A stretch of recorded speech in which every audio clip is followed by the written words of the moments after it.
long because like I really do have some work to do today, and I'm really excited to do it. Um, I've not been in like the best mental space, but I've been trying to communicate through all of the bullshit.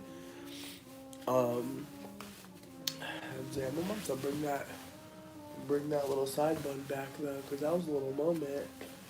But yeah, I wanted to come through super quickly, say hey, but also give a little update. Um, oh my gosh, this is so cute. Oh wow. But yeah, hey, what up, Victor? Hope all is well. I'm hoping you can hear me. There's band practice happening right now. What up, Michaela? Honestly, Michaela, I've been watching the last few lives. Thank you so much for being here and just like saying the things that you've been saying, and just being like as vocal as you've been in the chat. Like you've been so fucking helpful, and I just want to say thank you. What up, Minnie? Hey. Hope all is well. Hope all is well. Don't you hate when the second bun just ain't bunning? It's one of those things. It's unfortunate, but we're here. I missed y'all too. Thank y'all for coming through. I've wanted to come through, but as you can probably hear, I have like a cold, so it's just always something. But cool thing, my fucking finger is healing, so bitches are coming back to life. Also, my friend knitted me this scarf. Bitch, it's so cozy. It's the softest scarf I've ever felt in my life. I told her, I was like, this scarf is so fucking, like, it's so luxurious. She was like, bitch, I almost kept it. I was like, damn, good to know. But yeah, also I want to say, like, the music they're playing, they're just playing to play. Like, it's not an actual song. They're just kind of, like, having fun. And they invited me, but if I'm being so for real, like, the way I sound right now, I probably shouldn't be singing or be around people for real. So I'm just trying to take it easy and drink my tea. With that being said, though, one of the things that I wanted to say before I forget is that I found this YouTube channel that is so delicious. I feel like if you appreciate any of the content that I've posted recently in terms of like my lives, like this channel, in my opinion, they just.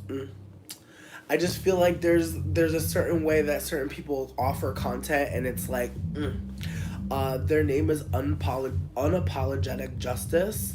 Their content, it it really analyzes. Like, I'm not gonna say I've watched every video because that's not true, but what kind of got me on her side of the internet was she has commentary about Ostefco, and if you've never listened to Ostefco's content, I feel like her content popped off by her talking about pretty privilege and not having it, and kind of like offering a personal account of the lack of uh, how do I offer this, because I feel like I don't want anyone to like not go to Ostefco's page, but at the same time I feel like there's been a lot of people who love her content, and then there's been people that were upset with her content, and I want to offer that, like, from what I've read, it seems that the people that are very upset about her content are upset because they're individualizing the system of uh of colorism, and I'm trying to make it make sense. Randall, there's okay, so my roommates like play music sometimes, and like they invite people to sing with them, and like they invited me, but I'm not feeling the best, so I'm not down there. But at some point, if y'all would like to hang out and do a jam sesh, let me know. I will absolutely make that happen. I'm hoping folks can still hear me. I know they're jamming out, but I'm just trying to like do a little shout out, do a little baby update, and then get the heck out of here. Because again, I can stay here with you guys all the time. I love hanging out with y'all. It's so fun. But I also feel like I wanted to just offer some additional content that I feel like has been delicious. But yeah, as I was saying, the content creator's name is Unapologetic Justice. Excuse me, Unap Unpoetic Justice. And they are a browner skinned person who was critiquing this creator called Ostefco. What up, Hale? Who I appreciate. And so I feel like, just to give a little bit of a preview of their content, like not for real, but like their content for me is just a reminder that like there are people alive today that are critiquing what's happening in real time regarding anti-blackness, regarding colorism, regarding just so many layers of harm happening. And I also want to give a shout out to Ostefco because I really appreciate her content. I really think that she makes a lot of really great videos. I feel like I found out about her videos because of the Pretty Privilege video, and when I found it, I had kind of already been hearing a lot of content about just a lot of content from deeper dark skinned black women. Hey, what up, Katie?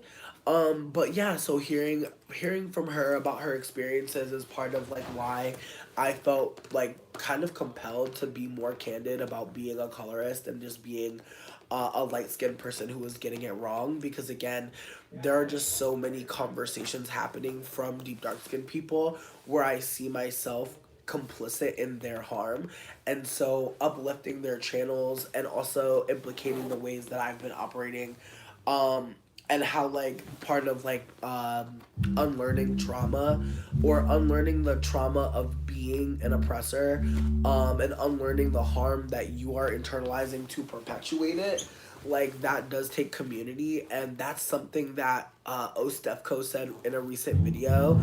I'm so glad you subbed. Her content's amazing, as I said, but one gem that she said, I am a colorist, just like white people are white supremacists, and it's better for me to hold that as an identity versus trying to like fight with deep dark skinned people about like me not being a colorist. Like it's like, I think about like a white person doing something anti-black and you deciding like this is a white supremacist, and that white person trying to tell you that it was a microaggression when you know for yourself that it was a macroaggression. That's what I'm trying to offer. Like I feel like I'm trying to parallel like the ways I've been harmed by white people to give nuance, because again, it's not the same, and I'm not trying to make it seem the same, but I am trying to offer that like that is a part of the framework for me to understand. And again, I'll never really understand, but I'm trying so hard to be aware that like as I talk about white supremacy, I'm also implicated like as a harm doer. So I'm trying to be mindful when I'm talking that I'm extending some grace in ways, because I know that like people don't fucking change unless they like, you know, they like, I just feel like people don't change behavior unless they're offered like an opportunity to be different. And I think that like, I'm saying this obviously as a privileged person, so feel free to interject or intervene if I'm like not saying something that makes sense. But what I'm trying to offer is like, if I'm not holding myself with like some vulnerability, like it can come across very weird that I'm just like saying all this shit. Like the reality is like I'm saying what I'm hearing, and I'm not trying to conflate too many things, because again, black folks are experiencing white supremacy on top of colorism, on top of all these other systems. So by naming that like I'm seeing parallels, it still diminishes how it's actually more intense, not necessarily a fraction of. And so that's another way that us lighter skinned mixed people can be very obtuse and think that we have a way of thinking that can like help us understand, and still we're not getting it. So I'm trying to offer that it's okay for people to think of me as a colorist, and I'm not trying to say that to be like I'm giving you permission. I'm trying to offer that like if we stopped seeing people as individuals versus not individuals, if we stop seeing the individual as someone who can or cannot reinforce harm, and we start looking at the system and who holds it up, then we can kind of zoom out in a way and be more like candid about critiques. Because when someone is like trying to fight for me not being a colorist, like what is the point of that? And I don't mean that to be shitty.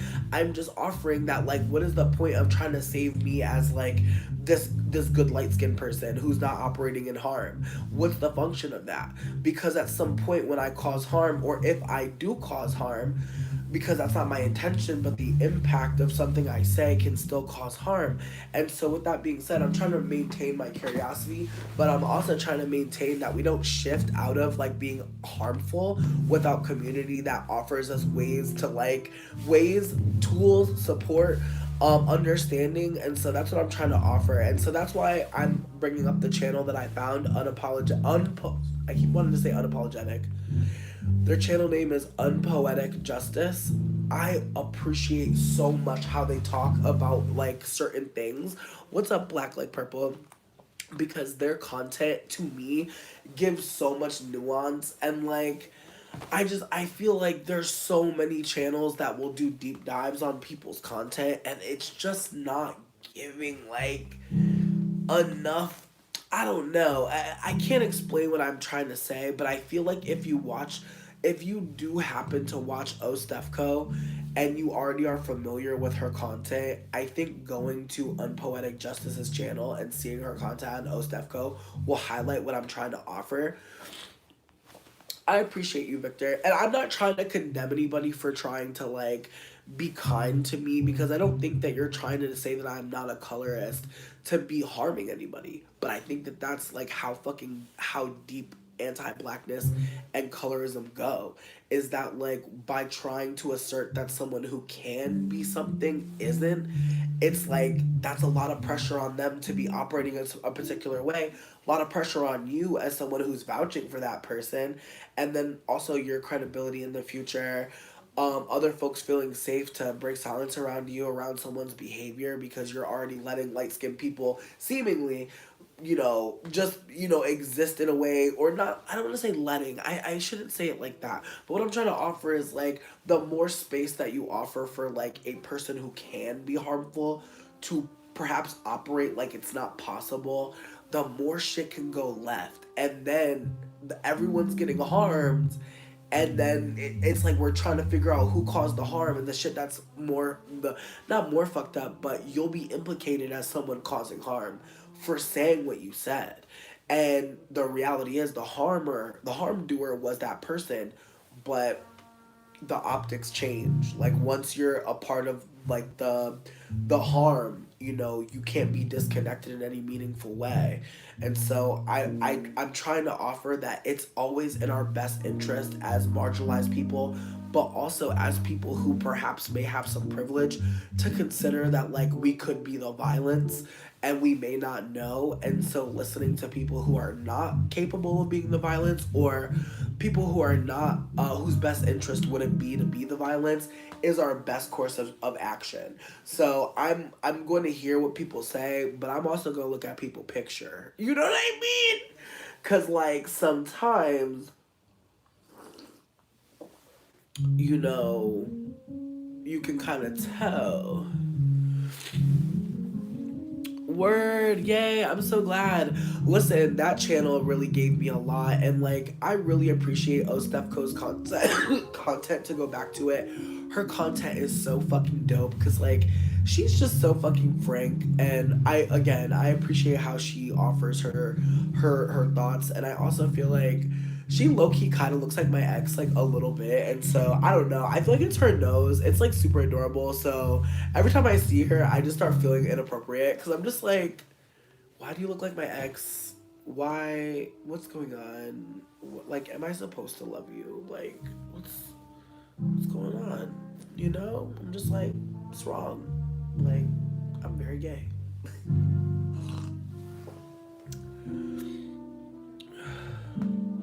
Here's the thing. I feel like even coming here to talk candidly about being a mixed person could potentially be harm. And again, I'm not saying for every person, because I don't want to monolithize. That's probably not a word. I don't want to make it seem like every black person is going to feel that way, because I wouldn't know. What I'm trying to offer is that like, just because I may think something may not be anti-black, it could very well be. And honestly, it's unfortunate to say this, but like in the past, me shutting down convo and me not being super like interested in communicating with everybody who's communicating with me does mean that there are probably many people who do not want to intervene, who do not want to be a part of an intervention on my ass because they're like, the amount of labor it would take for me to get through to your ass. And I understand only in retrospect that like when people are fighting critique or people are fighting back, when people are like in good faith coming to you, that can harm everybody. It's probably harming so many people. They're feeling it. But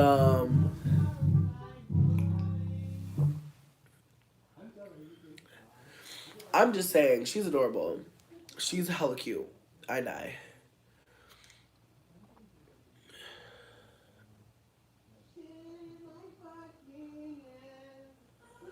Hell yeah. Wow. And you know what? Even like in this combo, like when people were saying that Sydney was darker, I had to really sit with like, depending on who I'm talking to, like I really don't know how they're gonna feel.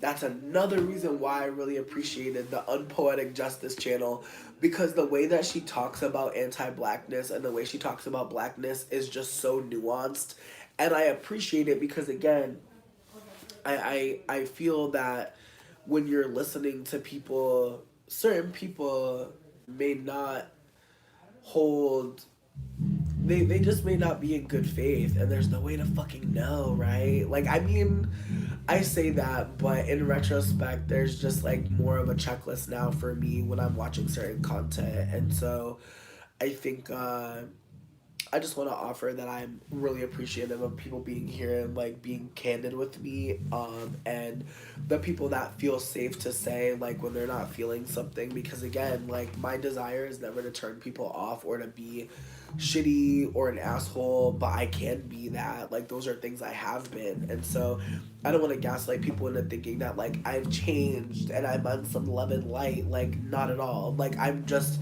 assessing like how much harm I've heard about, and I'm noticing my behavior, and I'm trying to like, again, as I said in my last video, I don't want to be someone that people have to recover from, and I have been that, and so I am absolutely trying to make changes, make better choices, and just not be operating in ways that I have. But again, do I think that everyone has to accept changed behavior? No. Do I think that everybody who's operating like they're listening to the most marginalized are in good faith? I don't know. And I feel like that's even wilder, is like people can say a lot of things but be on some other type of time. And so I just appreciate the nuance that people have offered me.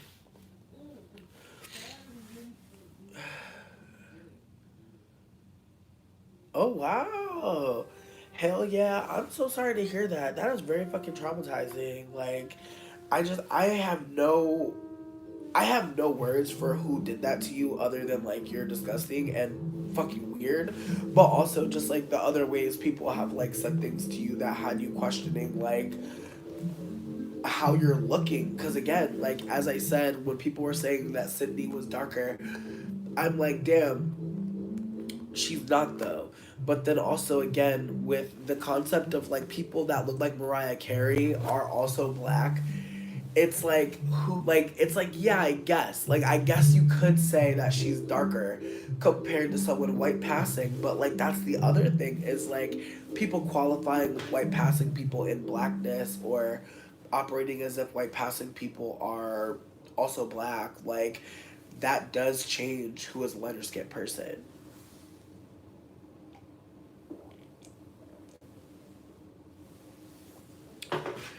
And that's the thing, hell yeah, like I feel like we don't have to ask those questions because deep dark skinned people are sharing what's happening to them, but also the fact that like when they do share about what's happening, they get an onslaught of hate and people that act as if like that's impossible, and we have to hold like why that is, like because I talk about anti-blackness all the time, and it's very rare that anyone is telling me that I'm off base and that I don't know what I'm talking about, when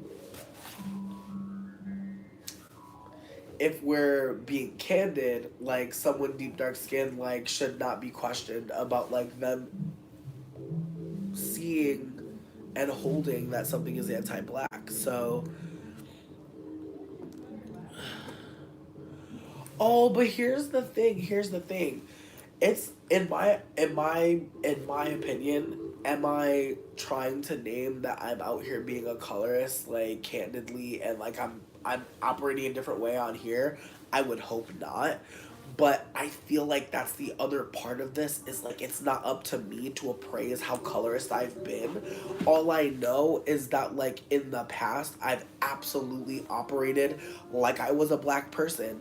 That's colorist right there. Like me quantifying my blackness, that's part of colorism as well. Whether or not like folks want to hear me say that like I've been talking to black folks who are darker skinned in a particular way, I would never be out here using colorist language because that is at least something that I've known for a while is just like overtly anti-black. But the ways that people may name that like I've dated white people could be considered as colorist behavior. People could be like I feel like when lighter skinned people are with white people, I do think that there is this like this idea automatically that people are like, oh, so you want white or light skinned looking children. Unfortunately, that's what people think, and like I'm not sure if it's necessarily a function of like of colorism or a function of people just seeing two people and automatically assuming that that's what's gonna happen next. But I do think that like uh we live in a anti-black colorist white supremacist world where people are always noticing people's colors. So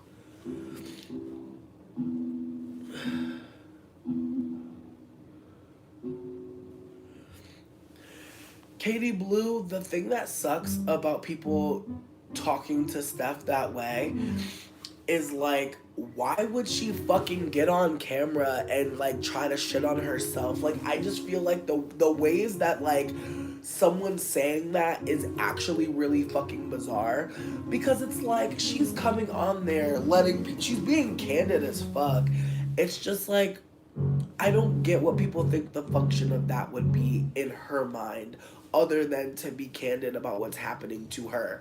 Because again, until the girls started talking about pretty privilege loud as fuck, there were a lot of things. Like, I feel like that's the thing. The more us privileged people talk about our privileges candidly, the more the oppressed will be like, okay, you know what I mean? Like, it shouldn't be that way. We should be listening to the oppressed.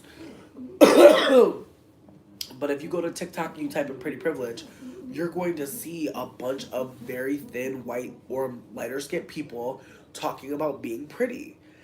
And I'm not saying there will be no deep dark skinned people on there. I'm not saying that. But for a time, Stefco's video was trending when you typed in pretty privilege, and it was a lot of people saying that she wasn't ugly because these things. And gaslighting her about a lived experience that her and other deep dark skinned women have been talking about. But what's more is that if we're listening to the oppressed talk about their experiences, we are I feel like listening is like the lowest level, but like that's a part of resistance. Like all of us knowing about anti-blackness is because black people are resisting it, are resisting white supremacy. So just keep that in mind. Like anyone privileged having access to information, it's because of their resistance. It's not because they're smart or because they're like more educated or they're more plugged in than you. No way. Like that's not what's happening. What's happening is that the most marginalized are online and are sharing what's happening, but us privileged people are stealing the content and like posting it and like getting the views. Because again, to have pretty privilege or to even talk about it in that way, because I feel like even saying pretty privilege is very anti-black. Like let's also clock that, because when we're saying pretty privilege, we're not being plain. Because when we say pretty privilege, we're talking about texturism, featureism, we're talking about colorism, we're talking about ableism, we're talking about fat phobia. Like pretty privilege is like a way to like tie everything in a nice little knot, but it's very much a knot, a little bow that only fits certain people, right? But when you talk about like the gradient of harm. Like there are some people that we see as fat people that we know are being desired, but there are some people that are seemingly too fat to love. And so with that being said, if you're not being privileged in a certain way, the ways that you're being marginalized, if you're not at the zenith of that oppression or marginalization, you do have a different perspective. And so I think, like, again, the ways that I have come through in the past, the ways that I have assumed that I was a black person, the ways that I've assumed that, like, we were all counting how many black people are in our family to make one full black person, like, that's harm. And so, again, I'm not purporting to know every colorist thing that I've done. I feel like that would be bizarre. I feel like imagine asking a white person how many times they've been anti-black. Like, wouldn't that be an insane thing to do? Like, wouldn't that be a waste of our time? Because we don't really need to know. Are you still on that shit, bitch? You know what I mean? That's how I feel. Are you on that type of time right now? What are you up to right now? That's how I feel. However, I understand that other people have different standards. I understand that some people will look at a receipt and be like, fuck you, off that receipt. I feel like that's valid. I feel like there's things that people do that, like, I don't really care what they're doing now. I don't fuck with them, and that's okay. I'm never expecting anyone to fuck with me. Like, I really think that that's like the only way that I can be like vulnerable and present with y'all, is by not having the expectation that everyone's gonna fuck with me. Because again, I don't want to make it seem like what I'm saying is not harmful.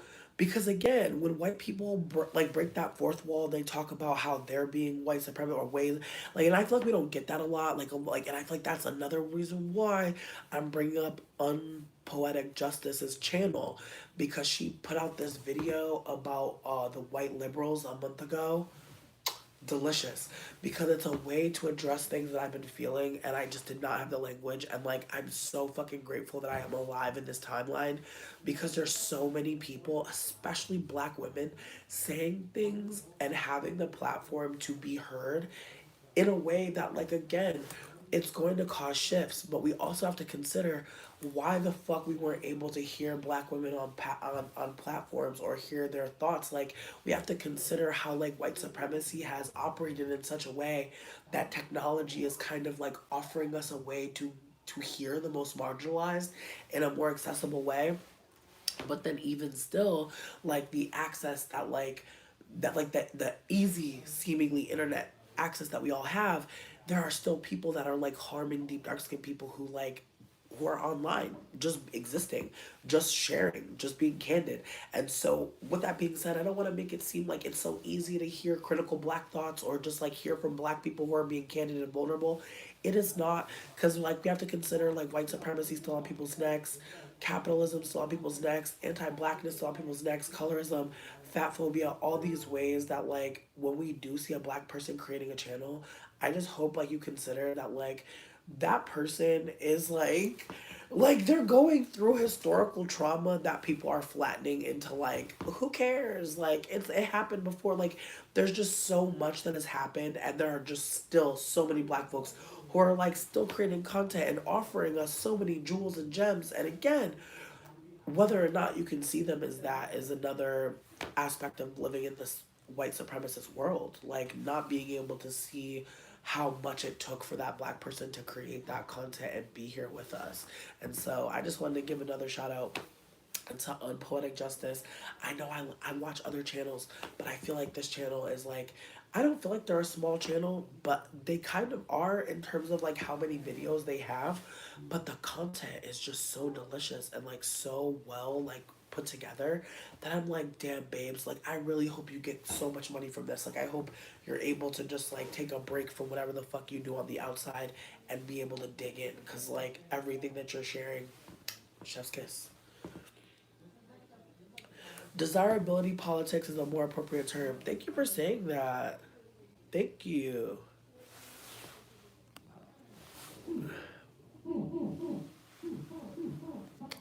I mean, here's my thing. I've heard fat people make content that made me uncomfortable because they were talking about fat phobia in a way that was so fucking like so real, like just so fucking like, damn, we really do be going through that. it just like hit like I feel like if you have an identity that like has been harmed, like has been disenfranchised, like you know what I'm talking about. Like when someone breaks silence about something that hits you to your core, and maybe in the beginning you're not grateful, maybe in the beginning you feel like, why are you telling our business? I feel like I felt that several times, like as a fat person. Um, and so I just want to be candid that, like, when you're a part of a marginalized group or a disenfranchised group, you can totally feel like people are telling your business and feel like they need to be quiet. And I'm not saying that that's the right thing to feel. And I'm also not trying to be giving people too much if that's what they feel. I feel like let's not attack the creators. I saw Ostefco getting attacked a lot. I also saw people gaslighting her and telling her she's not ugly. And it's awkward because it's like, listen, ugliness, beauty, it is a spectrum. However, when we talk about spectrums, like again, like we're talking about like how some people are getting this kind of treatment, some people aren't.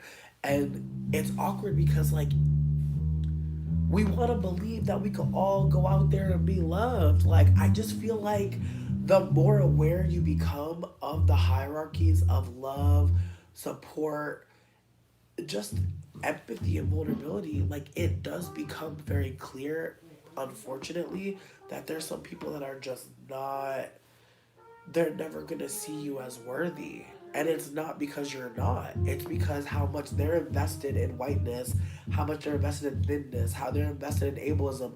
Like some people be so invested in being like the oppressor that like they can never see you. Like they'll never be able to hold you because they're like, bitch, you're not adding up to enough privilege for me to value.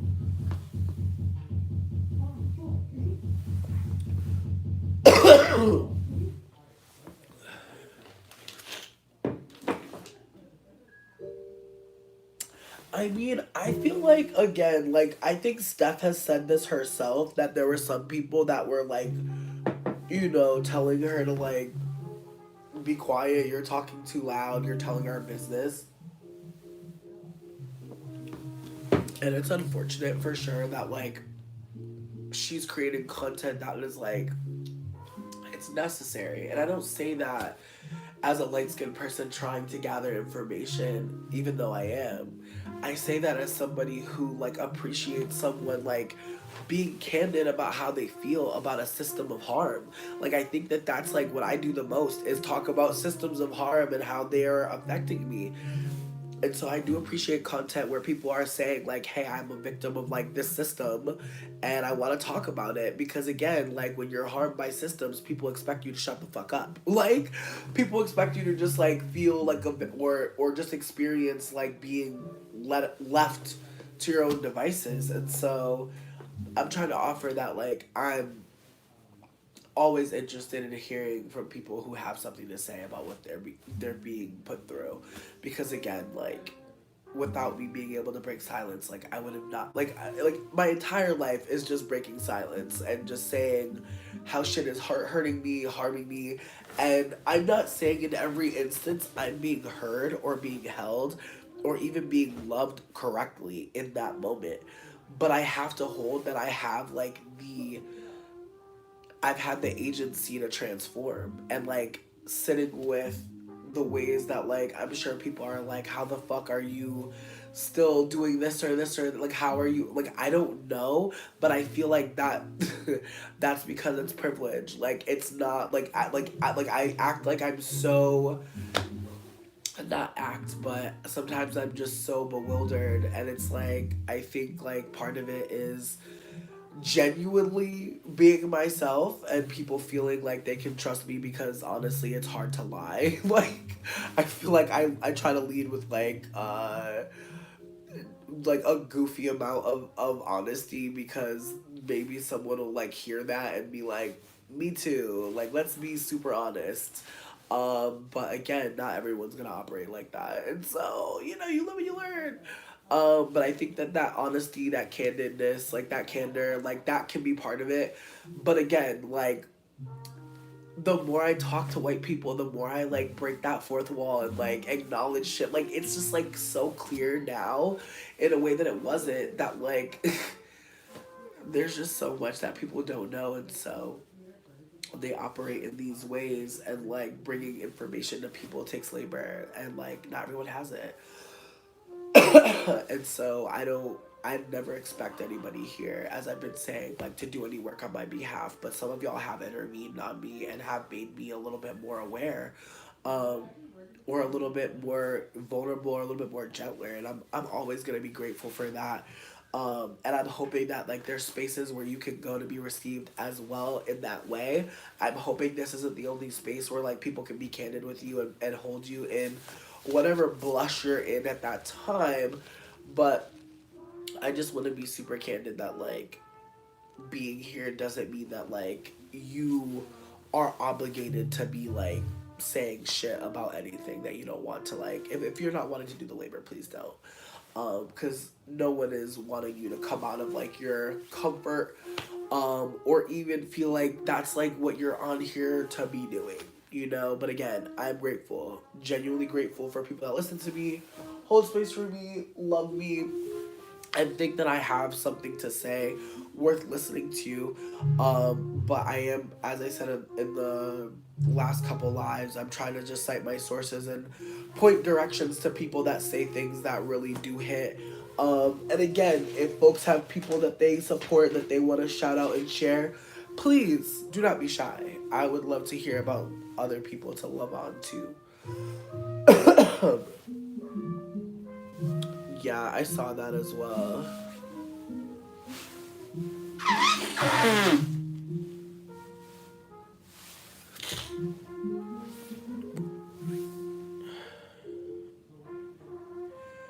I mean, I feel like, and like again, like I've had people be like kind of shitty to me for my takes online, but I've never been run off the internet. Like I have to hold that like I've been insulated a lot of ways, and like people have protected me fiercely, and like I am grateful for the protection. Like I hope that never like, I hope it never comes across that I'm like not grateful for being loved and like received in a particular way. But I am trying to sit with like just how many times I could have been wrong, and like people were like still trying to like go hard for me, and it was like fuck, that's not good. And so I'm trying to just be mindful of like what I say. And again, I know I'm late as fuck. I know, like even as I say this, I'm like, damn bitch, like, whoo. Like again, like when the person Victor was talking about, I don't see you as a colorist. It's like, yeah, like I appreciate that, but on the other hand, it's like who knows how many times like other light skinned people were empowered because of my platform. Who knows how many lighter skinned people got real like weird around black folks, that they were around, and felt emboldened by me. Like I just feel like we have to consider that like I've been on the internet for a long time, spread a lot of fucking misinformation and didn't realize it. And honestly, even the concept of realizing it is insane, because there's moments where I'll think of something I said yesterday that like I didn't mean to say in that way. Like some of the times in the vlog, I'm like nervously laughing about shit, but I'm not really laughing because I think shit is funny. I'm just like fuck, like that's another moment. But even then, like even someone seeing me laugh after say something, and like thinking like this bitch is like trying to make it a joke, not at all. But at the same time, like I don't think that like I don't know. I just don't think that everybody's going to hold it for what it is, and I have to also be really okay with that. Like I have to really be okay with like people thinking like that I'm not doing something right, or that I'm like still fucking up. Like I feel like that's something I'm really trying to hold for myself, that like, you know, I'm gonna be interpreted all different types of ways, and I'm trying to just maintain my empathy and my vulnerability, because again, I don't want anyone to feel like their way of like communicating with me is off. Like if you're mad, please don't perform like you're not mad.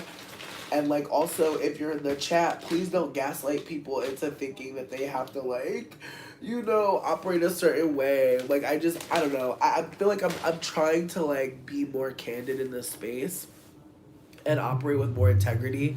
but I don't know, like, I don't know if it's coming across, but I'm genuinely just trying my best, and I'm trying to operate like that's what I think about other people too. And so if you make a mistake in here or you say something off, like, I'm not trying to like come at you like fucked up, but I'm also not trying to hold space too long for weird shit.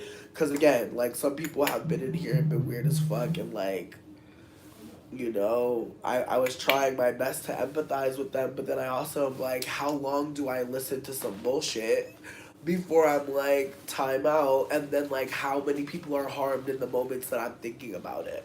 So I'm just trying to be super mindful. I appreciate you too. Just again, thank y'all for being here. I'm trying to think because like I have not really been on YouTube like most recently, like for real. And when I wasn't watching channels. Like I was just like looking up random information. But I feel like I've brought this person up before. Their name is Shar Henley. They are a lighter skinned black person. Um, their content kind of stopped for a little while because I believe they were being harassed online. Most of the people that I love on the internet are being harmed by mobs on the internet who are very upset about their content. And so I want to just be candid that, like, when you subscribe to these people, like, they're going to be breaking silence about some shit that got people fucked up. Honestly, I have a stuffy ass nose and I hate it for me, but at the same time, like emotionally, I feel very great. Like, I feel very much like in my, also like sidebar, like shout out to my friend Dana, like bitch, honestly y'all, woo. I just feel like my mental health has been like super bad, and like to the point where like I like did not eat yesterday until I like made like a bunch of food in the night. But I just like was not hungry slash like I literally have just been trying to like get back into my business, get back into my work. So like I've been broke as fuck, like just trying to get back on point with getting all these packages out. And so my friend hit me up yesterday and offered me food stamps, and I have never had someone give me their food stamp card. Like, that's just a different type of love. Like, I don't know if y'all ever been loved like that, but my sis said she had 1,000 on there. She said you can have 200. I was like, what the fuck, bitch? The way my Aldi's came in a box, bitch, they had to give me a pallet, sweetie. I was like, damn, Aldi really got the good produce too.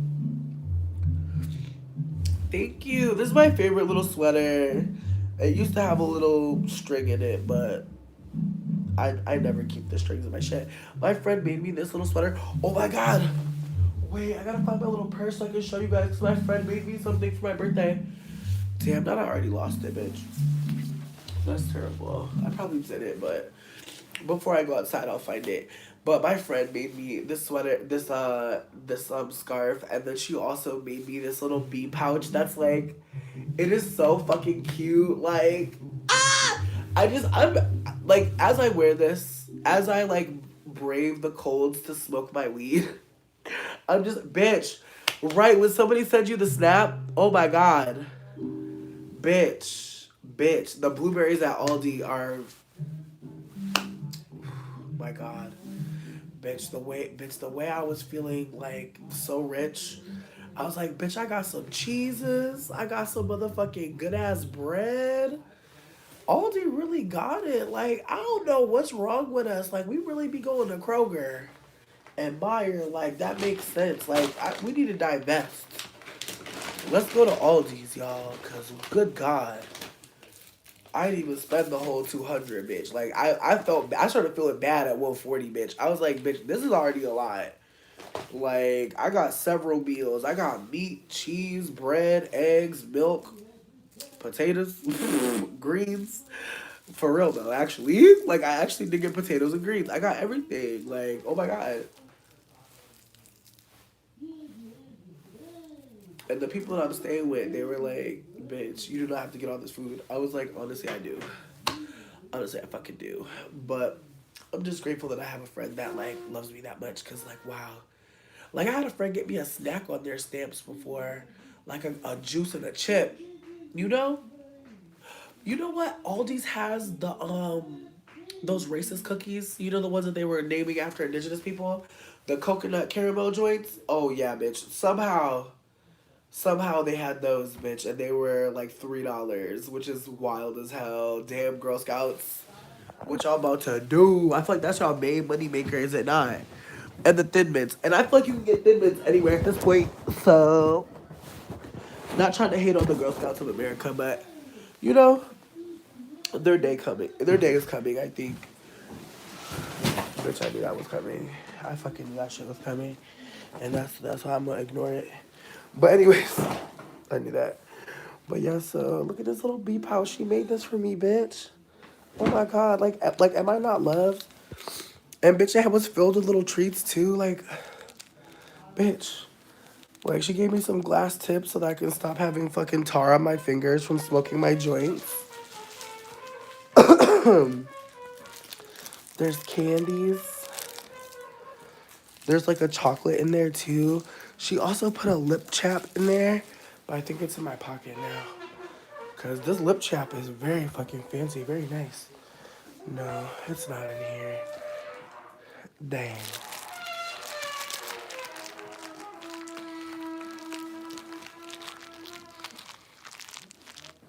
Yeah. Yep. The lip chap is not in here. Too bad, so sad. But yeah, I also got like a bunch of fruit. Like I got a pomegranate for my friend. And I got a bunch of raspberries. I actually put one of the containers in the freezer because frozen raspberries are honestly amazing. I also got a can of condensed milk so I can make some milky tea, bitch, because 'tis the season to make milky fucking tea. Bitch, also, these joints, crack. Crack. Bitch, they bust in your mouth. They bust in your mouth. So, if you like it to bust in your mouth, get that. It's like caramel and chocolate. I got stuff to make a salad, but I'm running out of time. I also got bacon. I got double cream brie and smoked Gouda. I got some onions, but they look like they need to get cut up and frozen, maybe. Ooh, I got this fucking panini bread. I'm doing my Aldi's haul. My friend gave me some stamps. I'm grateful. But nah, this fucking panini bread is like pretty great, honestly. Pretty great. Let me see. I feel like, ooh, and I got like hella pasta, hella tomatoes. I'm trying to think. Sausages.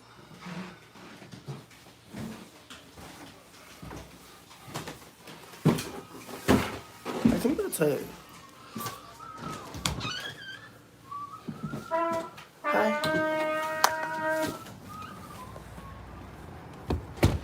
People are so cute.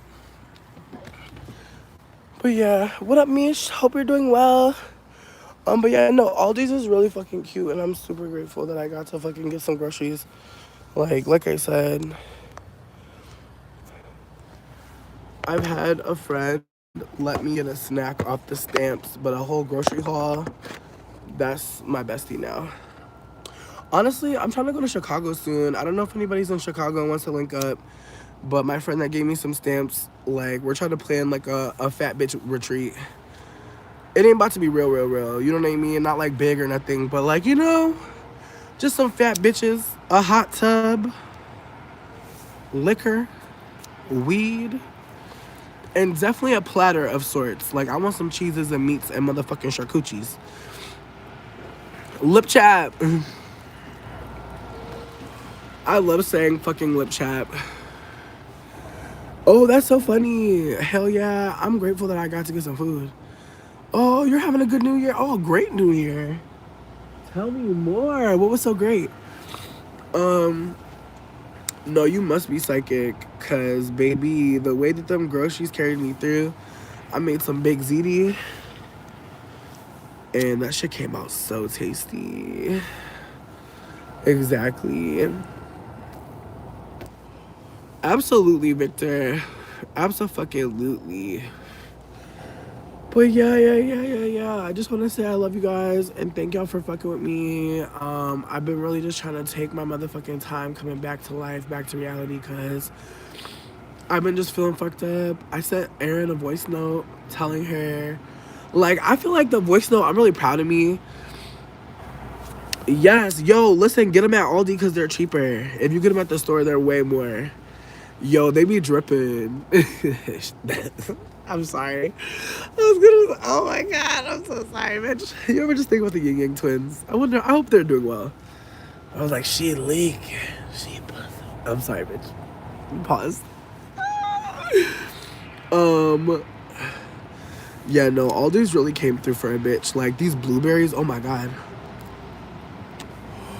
Yo, honestly, because I smoke tobacco, they don't let me smoke tobacco in the house, which I respect, you know. But if I'm being super real, this whole week I've been like, yo, I should probably stop smoking tobacco because I don't like being outside like that. Like, I don't even be getting high all the way, bitch. My high be kind of stunted because I be cold and shit.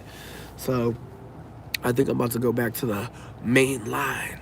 But getting off tobacco is hard, bitch. My friend just texted me about that. She's like, bitch, why is tobacco so hard to let go? I'm like, cause bitch, it just gives you a little bite. Like, we'd be hitting you real lovely like that. Tobacco, woo. It's like adding spice. I don't shame nobody for some seasoning in the spliffy. Like, that's why I put rose in my shit. The rose and the tobacco with the weed. Ooh, bitch.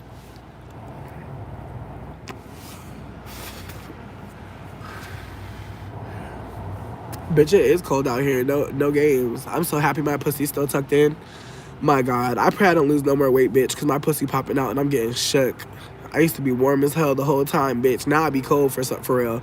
Like, I'm so for real. I'm one of them fat bitches that be like, I really don't never be cold, bitch.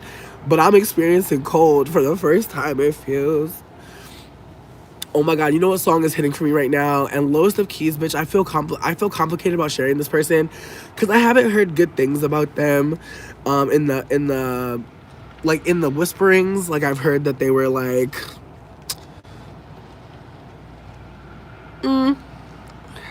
I don't know. I feel like I've heard that people don't fuck with them because, like, they fuck with like a lot of like Asians, and like, so people are saying that like they're anti-black. I don't know all the things that they've said. I just want to put that out there that like I'm not sure. I have not looked too much into them, but I do like this song, and I feel like even having a disclaimer that is crazy. So there's a part of me that's like, maybe I shouldn't even share, bitch, honestly. But there's also a part of me that's like, I don't know for sure. Like, I didn't like confirm the source. I didn't confirm. But at the same time, I'm just going to talk about, I'll just share the group that they were in. Because if you're going to find them, you're going to find them. But Hold On by the Internet. And for anybody who is like, kind of like, bitch, just say who it is. Steve Lacy, their song RYD. I don't know anything about him really, but I have not heard the best things. But again, it was in passing, like, comments on like forums and shit. So I don't genuinely know. But again, I've heard things. So if other people have heard things, feel free to chime in. But absolutely,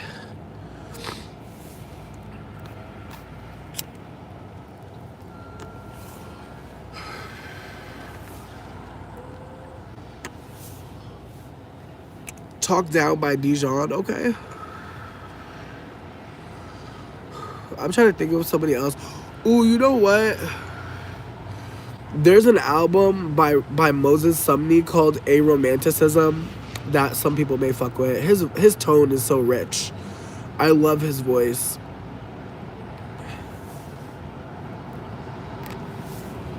Okay, Mish. I appreciate you for saying that, because, like, that song, fucking Ride, I can't lie, that shit is living rent-free in my head, oh my god. And I also think that Steve is sexy as hell, but damn, Steve. No, Moses is sexy as fuck, and his voice, like, I would die. But I did see him lusting after, I want to say, Emily Ratajkowski or whatever, and I was like, okay, live life. And I don't shade that lady for anything really, but I do think that she's a weirdo. like, I feel like, I don't know, I don't have all the facts, but like, there's just something about her that's strange to me. But I did see him lusting after her, and I was like, okay, cool. Yeah, I don't know them like that though. Again, like, you see how like we don't be knowing, but we be like, what?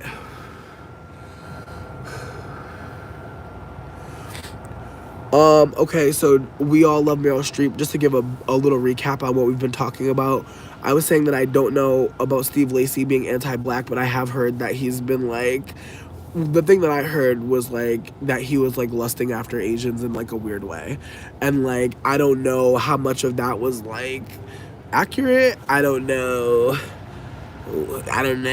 But again, I just wanted to say like I like the song, but this man, he may be a weirdo. Be aware. Hold on, bitch. Fucking Family Affair.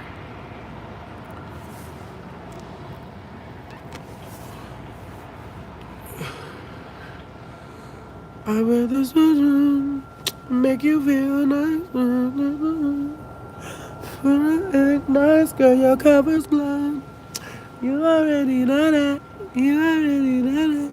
You already know that. Oh, the bass on Family Affair, the way it hits the boom. Let's be real, like, whoa. And then Sid looking in the camera and shit. Oh my god, like, please stop. Like, I cannot handle this. Like, I can't even watch the TV, bitch. I have to do something else. I cannot. I can't help it. Like, I'm just like, good God. But low key, and like, that one like white passing like Latino person like in the Family Affair video, like doing the weird dance moves. I'm not gonna lie, that's the only time that I really do watch, because I'm like, look at this bitch. Like, I feel like the whole video is lit, and then you just see this one white Latino person just acting a fool, and I'm like, babe, why they had to focus on them? Like, there's so many black people in that room. Like, turn the camera. The song is great. The song is great, for sure. I love the video. I love the vibes, for sure. It's delicious. It's very great. Fucking Girl by The Internet. Oh my god. Like, I love the video too. I love that everybody's in the fucking in space. Very sexy, very beautiful. I love it. I appreciate it. Yeah, I'm trying to think.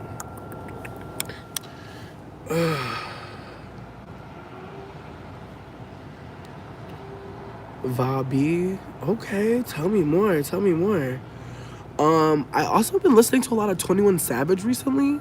I know that's probably random as fuck, but the music video for A Lot just makes me happy. Like, I don't know. It feels good to me. Like, it feels good. But then I'm not gonna lie, J. Cole, you ever just feel like a feature wasn't needed? I just feel like J. Cole didn't need to be on that. But that's just how I feel. And then also J. Cole being like, oh, see if I come on y'all album, I'll fuck up. I'm just like, J. Cole, shut the fuck up. Like, you ruining the whole vibe. Like, the vibe of the song is not even this. Like, I don't know. It just felt very out of place. I was just like, sir, like, good night. Oh, I've heard good things about Sir.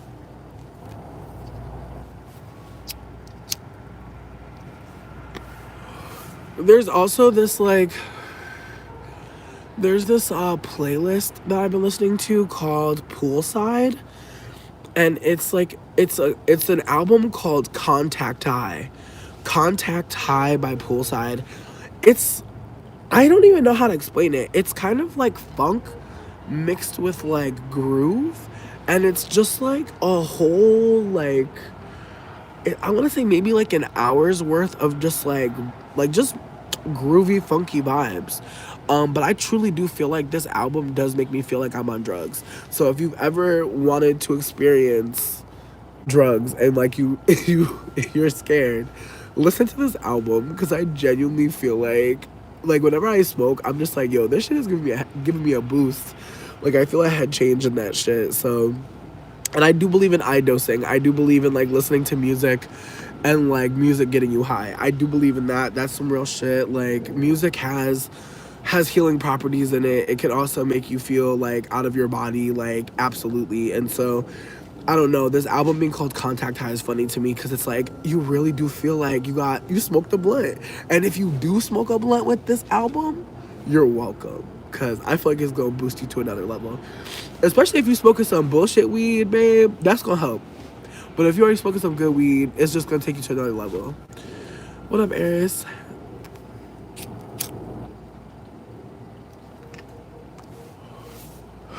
I feel like I've been listening to the internet mostly. Some Steve Lacy. Ooh, and then like Amiri Baraka, like his poems, my god. Like before we go, I want to play a poem for y'all cuz like this poem just like it always hits, but it especially hit me recently. It's been really cute. I've been super fucking grateful. Been feeling really loved, very loving. Just feeling held. They actually just made more space for me to make me more comfortable recently, like today. So I've just like slowly been like, I don't know. It's like my body felt so fucking like stressed, and I'm experiencing so much less now. Thank you for asking. But yeah, no, I reached out to Aaron, and I sent them a voice note, and they said that they're sitting with it, and I'm hella grateful because like I sent them a voice note that I'm proud of sending. Like I feel like I started off really good, and I was like, I want to just appreciate you because again, I don't want it to come across like I don't fuck with her forever, but I am mad and I'm still hurting. And those things are valid, but I don't want to fucking like harm her. Like I don't want to harm her more trying to tell her how she harmed me. Like I just don't want to be doing that anymore cuz I feel like sometimes what I'm trying to hold is like we think we see shit in people, but shit be missing, y'all. And like it's scary to think like that cuz like then we probably wouldn't, you know, hurt people when they hurt us. Probably would move differently if we saw that they were missing something versus that they are something. But once you say someone's like a narcissist or they're being this or that, like you kind of take away the other possibilities that like other things are at play. And I'm not saying that we always know, but I'm trying to like humanize people that I have conflict with because I don't want them to think that like what they did to me was right, so I don't want to do it to them either. But it's hard. I don't think anyone knows how to just do that shit. In fact, I think it's easier. Oh, Victor, I'm so sorry for that. I'm genuinely so sorry for like just transferring that shit onto you and just like having you feel that emotion. Like that really fucking, I'm sorry, genuinely. Like I'm trying to be more responsible with what I shared. I'm really not trying to trigger anybody, but I know that what I go through is very fucking traumatizing. So I'm trying to sit with the reality that I didn't create it, but I can also be more ethical about how I share it.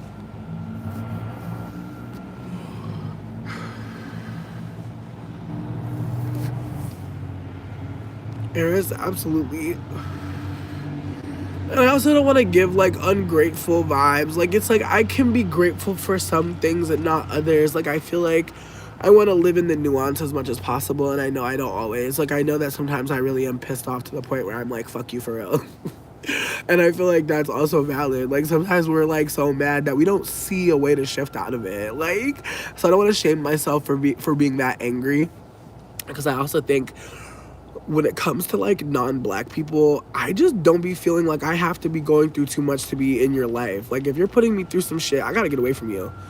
So that's really where I'm coming from. Like I don't want to just throw people away, but I also don't want to act like if we're not in community, that's like going to end my life. It's not.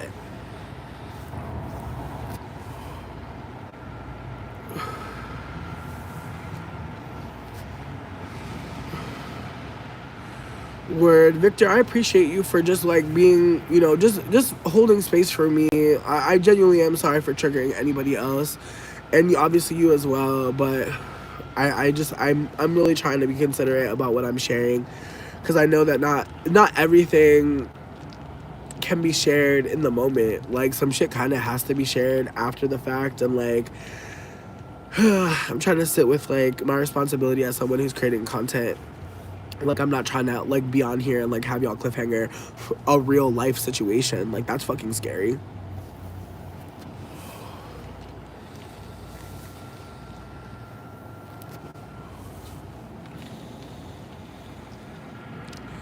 See, I feel like my perspective is this, because I've had to like share space with so many people.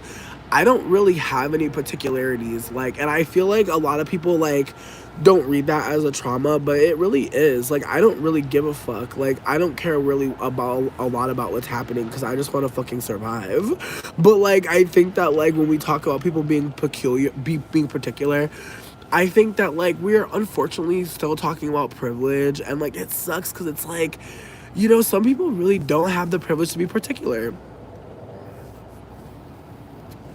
Like, some of us are really living in a situation and we don't have any fucking control. And I wanna speak to that reality. That, like, sometimes, like, I don't have, like, the resources to change my situation. And, like, talking about it sometimes is, like, the only, like, I feel like the only, like, closure we get. But at the same time, like, I don't want to take away from the fact that, like, this person, like, allowed me to live in their space with their child. Like, I don't want to be making it seem like it was such a flat out, like, fuck you. But at the same time, it's like, I feel like it makes it worse. Because it's like I'm in front of your baby and you're not treating me right. Like, that makes it so much worse to me. Like, it's different when it's just two adults having conflict. It's still shitty, but you're setting a standard for your brown child who, like, literally doesn't call themselves brown. So it's like, bitch, I gotta say something. Like, and I feel like, again, like, when we're triggered from childhood, like, we don't always know. And I believe I am probably so triggered from my childhood. And just wanting, like, white people who are having, like, control over brown children to act right. Because it's like, if you treat us like shit, like, and I just think, like, sometimes when people talk to you, they're talking to you from a different place. Like, they're not talking to you from a loving place. And I just feel like I noticed that from them. Like, they were very quick to be vocal about things that were, like, really, like, they were quick to be, like, upset and vocal. They weren't quick to being loving and vocal.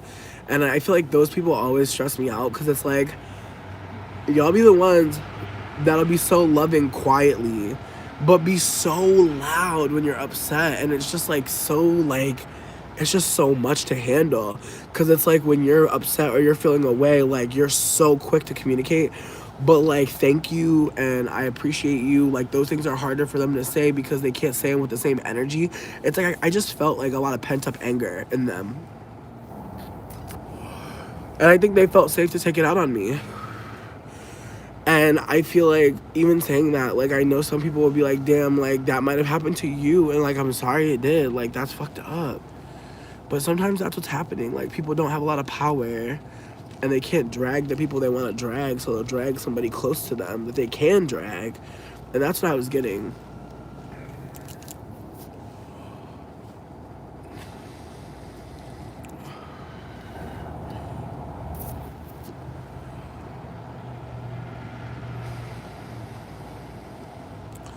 Whoa, not was rich and then became homeless. That's fucking traumatizing. Like, because I've always been poor, I don't be feeling like, you know, I be feeling, like, conflicted about how much I should even fucking be trying to get in this life, right? And so I can't imagine, like, growing up with wealth and then, like, all of a sudden, like, you have nothing. And then, like, people are like, well, bitch, you used to have something. And I feel like, I don't know. I think that it's hard to explain how life shifts and how we shift with it. But I think it's always happening, is it not? I think we're always shifting. I'm trying to figure out a way to, like, just live a little softer, a little gentler. To live a little softer, a little gentler. Oh, people definitely feel like they have power when they're helping you. To the point where it's like, sweetie, I don't even want your fucking help. Like, I don't even want you to talk to me. I don't want you to perceive me. That's hard. Oh, shit. See, and that's crazy, too, because, like, when you're estranged from your parents, like, all right. When you're estranged from your parents, it can be hard to, dang. When you're estranged from your parents, it can be hard to know, like, what to do next. I can absolutely empathize with that. Like, I haven't lived at home since I was 13, so I've kind of had to figure it out. But, I was gonna play y'all this poem. Um, I'm gonna be real. If you're a Christian girly, you may not want to hear this. Um, if you really fuck with God and the idea of heaven, you may not want to hear this. If I would have heard this at a different point in my spiritual journey, I might not have wanted to hear this.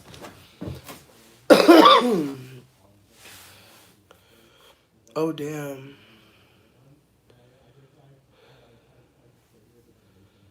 Not her white roommate. That is sick. That's the shit that be having me like.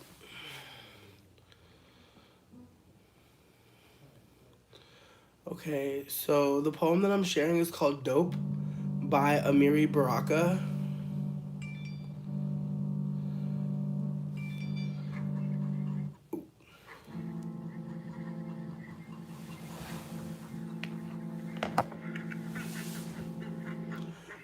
If you fuck with God or the concept of like religion, perhaps like it may be triggering. That's what I'm trying to offer.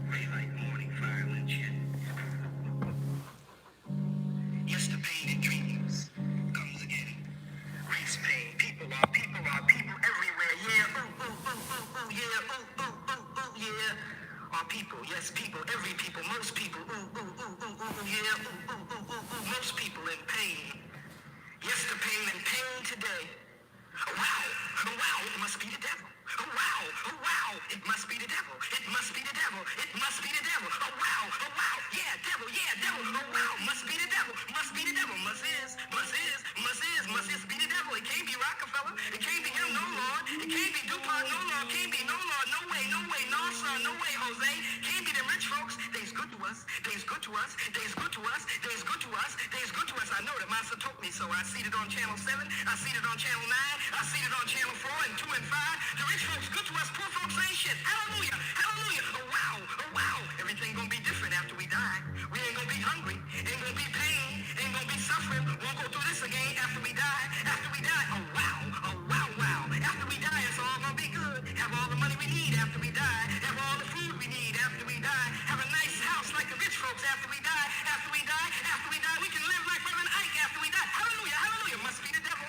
It ain't capitalism. It ain't capitalism. It ain't capitalism. No, it ain't that. Jimmy Carter wouldn't lie. Life's unfair. But it ain't capitalism. Must be the devil. Oh, wow. It ain't the police. Jimmy Carter wouldn't lie. You know Rosalind wouldn't or Lillian. His drunken racist brother ain't no reflection on Jimmy. Must be the devil. Goddamn, I tell you. The devil killed Malcolm and Dr. King, too. Even killed both Kennedys and Pablo Neruda. Overthrew Allende's government. Killed Lumumba and is negotiating with Stephen Fetchit. Sleeping, eating Birmingham over there in Salisbury. Going under the name of Ian Smith. Must be the devil. It can't be Foster. It can't be apartheid. It can't be imperialism. Jimmy Carter wouldn't lie. Then you hear him saying his State of the Union message. I swear on Rosalind's facelifted Catatonia, I wouldn't lie. Nixon lied. Haldeman lied. Dean lied. Hoover lied. Hoover sucked too, but Jimmy don't. Jimmy wouldn't. Jimmy ain't lying. It must be the devil. It must be the devil. Put your money on the plate. It must be the devil. In heaven we'll all be straight. It can't be Rockefeller. He gave Amos Booty a scholarship to Behavior Modification University, and Genevieve Almost Right works for his foundation. It must be niggas. It can't be Mellon. He gave Winky Suckass a fellowship in his bank. Put him in charge of closing out mortgages in the low-life Pittsburgh Hill nigga section. It can't be him. Yes, sir. Yes, sir. Yes, sir. Yes, sir. Yes, sir. Yes, sir. Yes, sir. Yes, sir. Yes, sir. Put your money in the plate. Don't be late. Don't have to wait. You're going to be in heaven after you die. You're going to get all you need once you're gone. Yes, sir. I heard it on the Jeffersons. I heard it on the rookies. I swallowed it whole on Roots. Wasn't it nice? Wasn't it nice? Slavery was so cool, and all you had to do was wear derbies and vests and train chickens and buy your way free if you had a mind to. Must be the devil. It wasn't the white folks, them lazy niggas chained themselves and threw their own black asses in the bottom of the boat. Well, now that you mention it, there was a certain king ass black Uwasi that helped throw your ass in the bottom of the boat, your mama, your wife, and you never see them no more. It must have been the devil. Give me your money. Put your money in this plate. Heaven will be here soon. You just gotta die. Just gotta stop living. Close your eyes, stop breathing, and bam-o, heaven be here. You have all of what you need.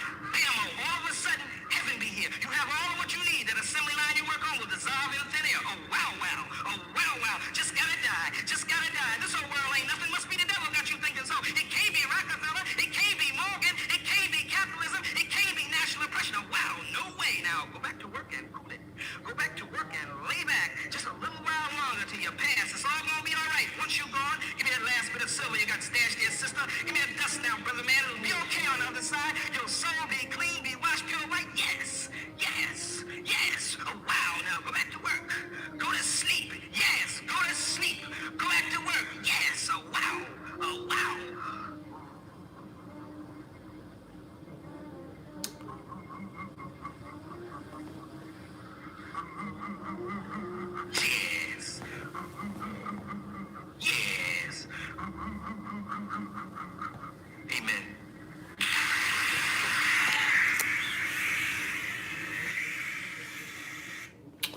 Now, for me, every time he says, after you die, you just gotta die. And it's like, bro, like, again, I was raised Baptist, I was raised in the church, and so I grew up being told that, like, there's a better world for us, we just gotta die to get to it.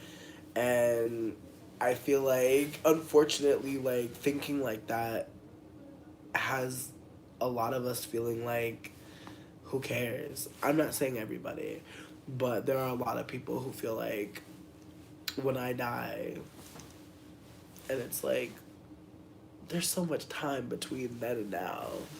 And so I don't know. I feel like it's another way that religion like has us like just operating like we have all this time to like just do whatever, and it's just like so not the case. Like we really don't have all the time, and like dying is not where we'll be. I just feel like dying is not the fucking goal. Like it shouldn't be the goal to get to peace or to get to like a safer space. But again, like we live in a world that like tells us like, hey, like the world is fucked up. Just wait till you die though. Like you're gonna get to go to heaven, you're gonna get to meet Sky Dad, and it's like, what a way to live.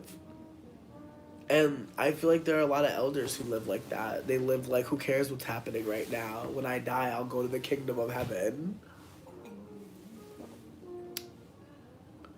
Shit is distressing on another level. But I think if I can leave y'all with anything,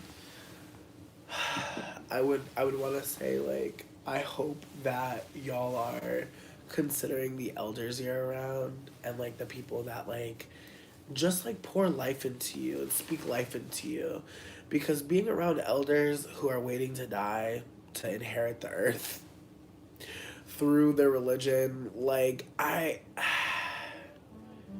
it's just hard to be around them, because there's so many things happening right now on earth that we should be present for. And some of these religious folks treat their religion like a buffer between life and death. And so I just want to hold that, like, if you need to get away from somebody who's being like very like just religious to a point where it's like causing you stress, like I hope that you know it's okay to get away from them, and it doesn't make you the devil, it doesn't make you a bad person. Some people's like religious offerings are off-putting and limiting, and sometimes the way that people interpret religion can be just minimizing for who you are as a person. And so I say this especially to like my queer friends, like being in community with religious people can be like really hard. And I definitely feel like part of my like fear around being super open about being a queer person was because I come from a very like very Christian family, um, that just very much cares about other people's business, and they really should not. And they really speculate on people's queerness versus like just loving that they have access to like a queer person in their family. Because so many of us have queer people in our family that were able to exist fully. And if that's you, just know I see you, bitch. And anything that you offer to them, like, it's not in vain. If you feel safe to share, I hope you do. If you don't, I hope you feel safer with other people and get to live your full expression of queerness, because being around religious people can be like really limiting, and you can feel like people are constantly like talking about you, because so much of like Christianity rests on like condemning other people and other people's behavior, even if it's behavior that you exhibit as well. Like you're supposed to like in that moment like hate those people and hate yourself versus having empathy. And so I'm definitely a person that's conscious of Christianity because I have to be, because I was raised in it. But unlearning it takes a lot. Like unlearning Christianity takes a lot. Like the way that I'll be saying some shit is demonic and not consider that like that's a very Christian alignment with like certain things happening, where like we can just say things are just like, shitty, not great, but I do try to be mindful of the ways that like being connected to Christianity does offer me language to like say things and make statements and value judgments that again are rooted in like good and evil, and it's a lot of times it's not down to good and evil, and a lot of times it's not even that deep, but how we operate, how what we think and what we know, like or how we're talking, like it's all influenced by like how like who we're around. You don't know how to die, all you know is how to live. Word. I hear you.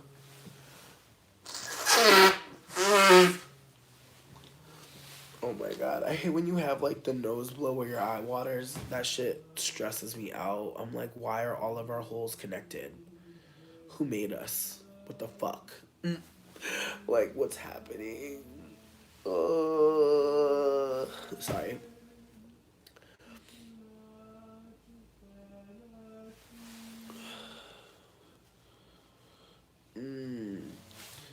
Hell yeah, I appreciate you for saying that. And yes, like what he said is so like I like that poem when I first heard it, it was on like the Sonia Sanchez station. By the way, I don't know if people know this. I didn't know this for a long time, but you can listen to poetry on like a lot of like music station radios.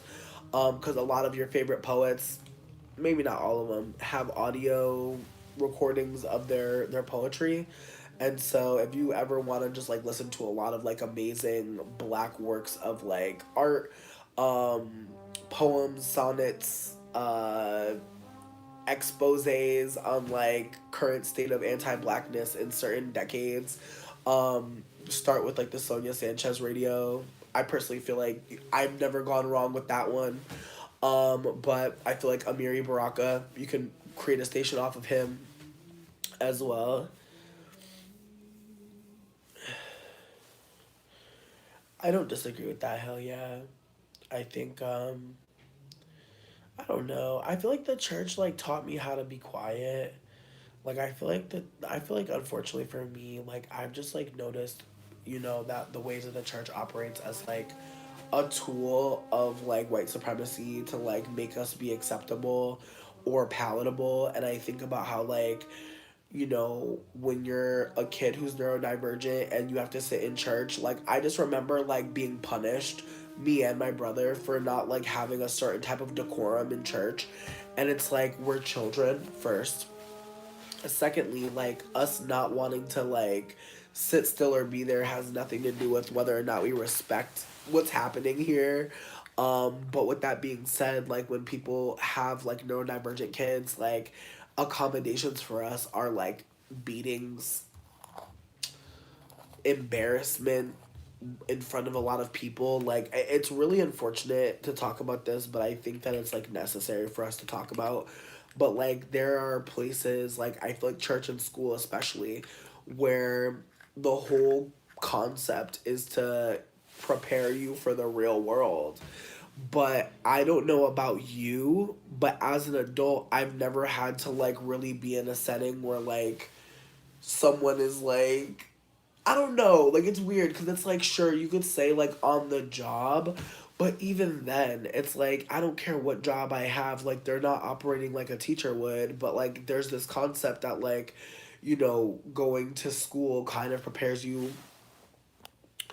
There's like this concept that like going to school or church kind of prepares you to be like to have someone be authoritative over you and have power over you, and so that's also what I'm trying to offer. That like I always felt like in church like they were teaching me how to be like a good kid, but in retrospect I feel like it was deeper than being a good kid. It was like being an adult in a society that expected me to sit there and let men like say whatever the fuck, and then I'm supposed to clap and sing and like operate within a certain community framework. Like I think like some shit that we do as humans is just to hammer home like what the customs and the expectations are on the people in that setting. And so like in church, like I was taught like you have to wear a slip, you have to cross your legs, you have to be quiet from this time to this time. Like they were really teaching me how to function in a society that like is sexualizing me, is preying on me, is wanting me to be quiet, is wanting me to think of white people as superior. Like, I just consider, like, certain environments that we bring children into and what we really are asking of them. And this, again, could be another conversation where, like, people are triggered after the fact when they think about certain environments. But I'm just trying to hold that, like, being invested in Christianity or any kind of organized religion, I just always feel like there's an energy of like, this is what you have to do. And it's like, man, like, I don't always know that, I don't know. It's like, I want to respect traditions, but I'm also kind of like, I think about just the misogyny of church and just like how the women are literally there to like make it run smooth in a particular way. Ooh, split pea soup with a big ham bone. I'm proud of you, babe. I bet it's gonna be so good. Hasn't been cooking for some time. Yeah, no, hell yeah. I feel the same way. Like, I feel like I've always asked too many questions, and because of that, like, I'm always, like, getting dragged, like, and I'm okay with it to a degree, because at this point, at least, but I used to just be like, damn, like, why am I always saying something? But I think that that's unfortunately part of my life is being the sayer of things. Not all things, but just like my lack of desire to hold on to some bullshit. Like it, I just can't help it. Like I just don't want to be sitting there with information that I think can be helpful. Unfortunately, the affect of that is that there's times where I think I'm sitting on information that could be helpful and it's really not. And I don't know. I have no idea that it's not helpful. And then I find out, that oh, yikes. Women shouldn't go to church on their cycle. What the fuck? I just feel like the slip thing will always stick out to me. That like I always kind of felt like I had to be hiding my body in some way. And I don't think that we talk about it enough. That like there's this energy that like we should be like having like young girls kind of like hiding their bodies from predators, and we're putting the onus on the young girls. Because I remember being like having my grandmother being upset with me because I wasn't wearing a slip, and in retrospect, bitch, who cares if I'm not wearing a slip? Like most of my clothes weren't sheer, so it didn't really matter. But in retrospect, I just think about the ways that like I've had grown women and at times grown men be upset with me about an adult perhaps harming me sexually. Like I've had moments where like I was being told that my behavior was incorrect when really what was happening was they were noticing an adult being creepy towards me, and they were like, "Oh, why are you over here? Why?" And it's like, wait, like I'm in, like I didn't at the and in the moment.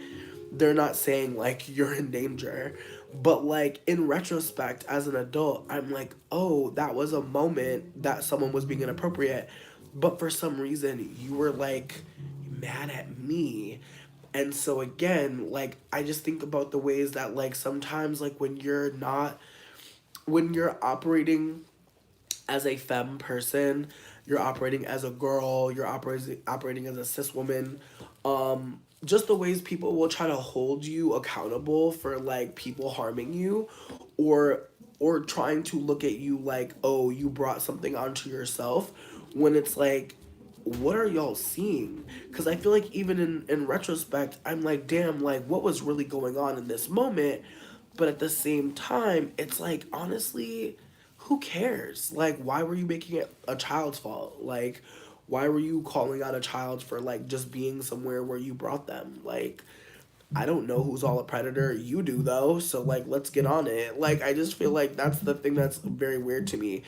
Is like adults will be like seeing like behavior that they think is creepy, but like I've definitely seen adults like blame a child for like some creepy shit that happened to them from a fucking adult. And it's like, what is the point of that? Like, what is the point of making this child feel like they did something wrong when you can tell that it's the adult because the child doesn't even know what the fuck is happening? So it's just like moments like that that blow me when I have to hold that, like, there's people that have like just been creepy and like other people have been like, well, you should have seen it or you should have done this or that or blah blah blah. Not sexual trauma and PTSD. I'm so sorry to hear that. Oh no. Oh no. Yeah. I mean, I feel like having a girlhood and being perceived as a woman or a girl is not easy. Like, it's really not. Like, people really do treat us weird as fuck. And, like, if you're not performing femininity a certain way, then you're getting treated even worse. Like, it's just really fucking. It's a mind fuck, personally. Because there's times where I feel like. There's times where I know people will treat me better if I do this or that thing. And that's what, like, not only that, but that's part of, like, the mind fuck is that if I pretend to be, like, not even pretend, if I perform a particular type of femininity, I'll be able to, like, be in certain spaces more readily, seemingly. But it doesn't speak to, like, how safe I'll be or how much, like, oh.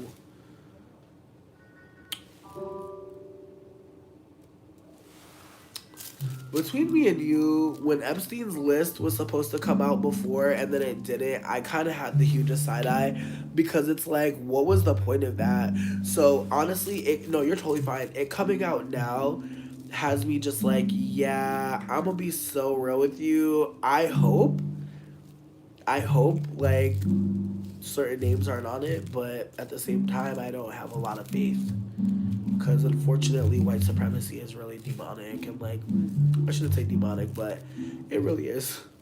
But I just personally feel like what we're going to learn from that list is that like the people that like seem cool or seem like good people or people that we would like be friends with IRL might actually be monsters. But I also feel like being online is fucking, it's bizarre because like I've been hearing about this list coming out and I'm just kind of like, man, isn't that wild? Like that he died so long ago and we still don't have that list. Like we're getting it now, but like how many people had that list? How many who name got taken off? You know what I mean? Like I there's a part of me that just has so many questions around like what we're really gonna get. Cause like I don't know. I don't feel like the list is going to give us everything. I think it's gonna give us a little bit of a little redacted, and it is what it is. Like I personally feel like getting his list, it's small potatoes to me because it's like that's just the people that like he had that like would cause a ruckus. That don't speak to everybody. That's like because here's the thing. I just feel like on some evil villain shit, there's always another list. And so I just feel like the list that's coming out might be like the people that could get lost, could be taken off payroll. Like that's how I'm thinking about it. Like I feel like if you think about the powers that be and like social media, not social media necessarily, but like Hollywood as like a big business, like there's some people that can get taken off the payroll at this point and maybe they're not performing that well. Like I just there's a part of me that has, I'm not saying that they're not on the list because they should be, just saying that I have like a feeling that like there's people that like maybe Viacom, HBO, like some of these organizations are like, hey, it's cool if you get canceled, bitch. Cause we ain't paying no more salary. We not giving you a higher salary. Like I just there's a part of me that feels like the discard of some of these people might be deeper than just them being on the list. But I know that some people said that Jay-Z and Beyonce were on the list when it first when it first came out. There was a list. I remember hearing that, and I was like, damn, like that's yikes. But at the same time, like people just be on the internet. People just be like on our TVs. We don't know them, and I think that that's the even wilder part is that you can feel like you grew up with a celebrity, but you really didn't. And like, I feel like even like someone like Diddy, like I don't know who's a fan of Diddy, but somebody was. Somebody liked Sean John. Not Beyonce again. I just feel like I heard that the Carters were on it. I don't think we talked about Beyonce this whole time. I believe. I feel like we haven't talked about them this whole time. There was one Beyonce mentioned, which is hilarious to me. Sidebar: did y'all know that there's a new fucking Drag Race coming out? I'm actually really fucking excited about it. I really wonder the new girls. Like, I can't wait to see them. Not somebody. Ooh, fuck. Mm. Word. Hell yeah. I appreciate you for sharing about what's been going on and like just how you've had to like, just transform with like new information and just like being a trans person and like coming to understand yourself because like people are going to project on us all the time. Ooh, I hope you do. I really hope you do.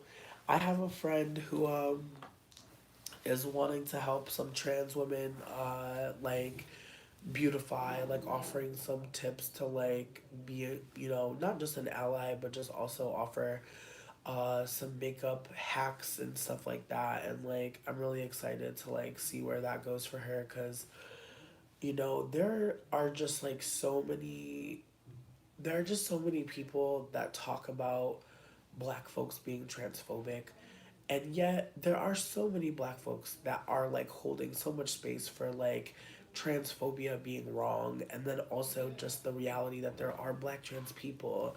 And so I hate like certain narratives around community because like people really do pop out with transphobia, and it's like, whoa, but I would never assume that it's all black folks. But I do know that like I've seen some like anti-trans rhetoric in certain black spaces that was super disappointing. And like this is a great segue into like Chappelle. I used to really love Chappelle, and by really love I just mean he was really funny to me. But like apparently he has a new stand up called The Dreamer, and it's terrible. And like he talks a lot about trans people, and people are like, I think he's obsessed with trans people.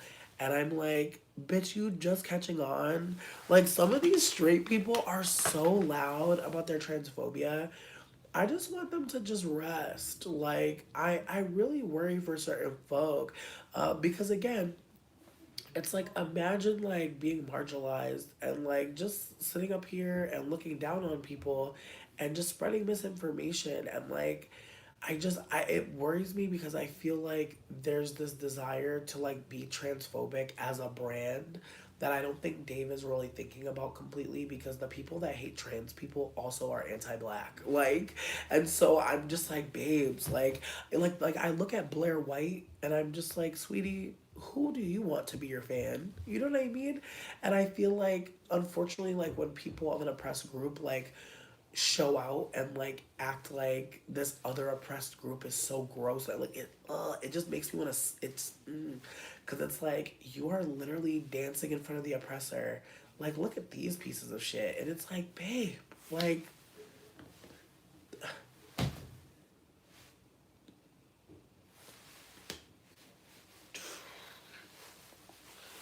very fucking bizarre. uh Ooh, hell yeah. Listen, I pray you get to get into it more. I mean, have you checked out like a local gay but bar or gay club near you? Cause they may do like showings. Like I'm gonna look myself. Cause now that I know it's coming out on Friday, I'm gonna see if there's any like queer bars that are like hosting like a watch or something. Cause I would love to watch. And I pray that there's an Untucked, but we don't always get them, and I'm sad. Oh my God, yes. I want to hear this. Sounds so beautiful. Thank you for sharing your joy with me. Uh, but yeah, no, I'm just like very much grateful that we get to be alive in a time where there's a show called Drag Race. Like, because I was just thinking about how I wanted to rewatch it from the beginning and like watch all the Untucks. and how like that's gonna be exciting. And honestly, I think I may, because like the new season starts on Friday, so it might be a good time to binge. But actually, I'm lying because I actually have a lot of work to do. With that being said, for anybody that supported my business, I'm trying to like get a ship out on the 11th. In terms of like new business, anybody who has like old orders that are going out, like we're gonna talk obviously before the 11th. But my next ship is gonna be the 11th for anybody who didn't want to get stuff. And I'm really excited because like I have some new shit on the menu, bitch. Actually, before I go, I'm gonna show you what I got, just to be like promo. Ooh, I would love to. I would love to. That sounds so fun. Oh my god, bitch, the way I be rolling.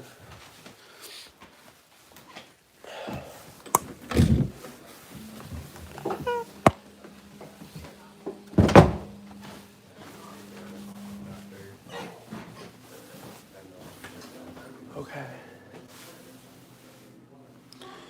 THC infused peanut butter. And honestly, I'm gonna have some right now.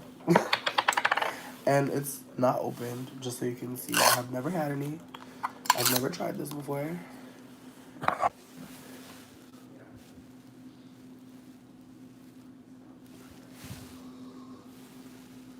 It smells like peanut butter.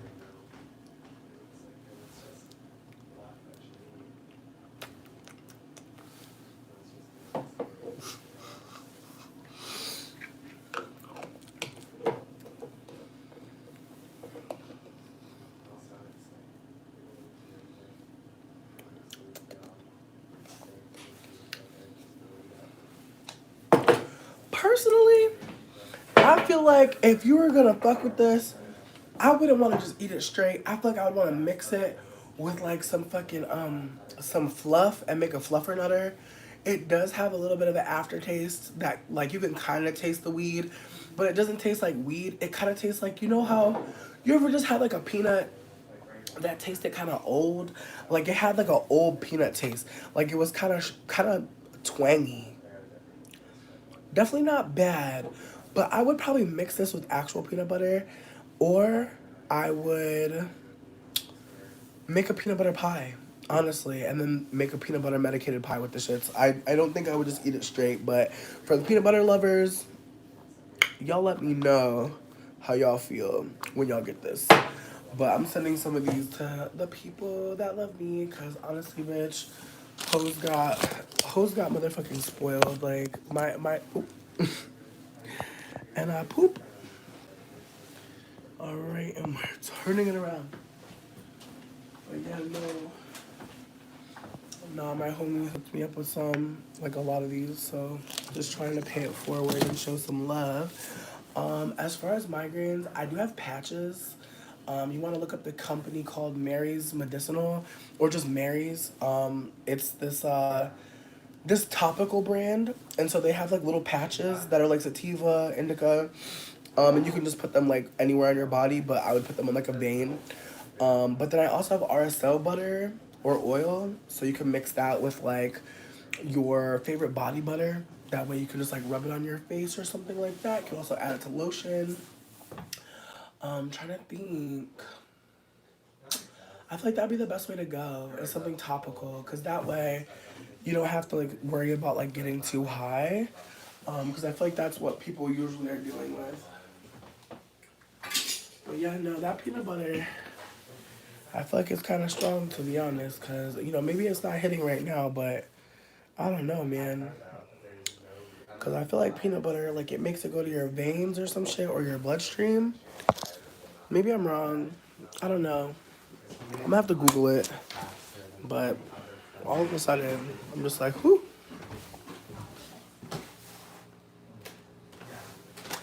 Anyways, Thank y'all for listening to me. I love y'all so much.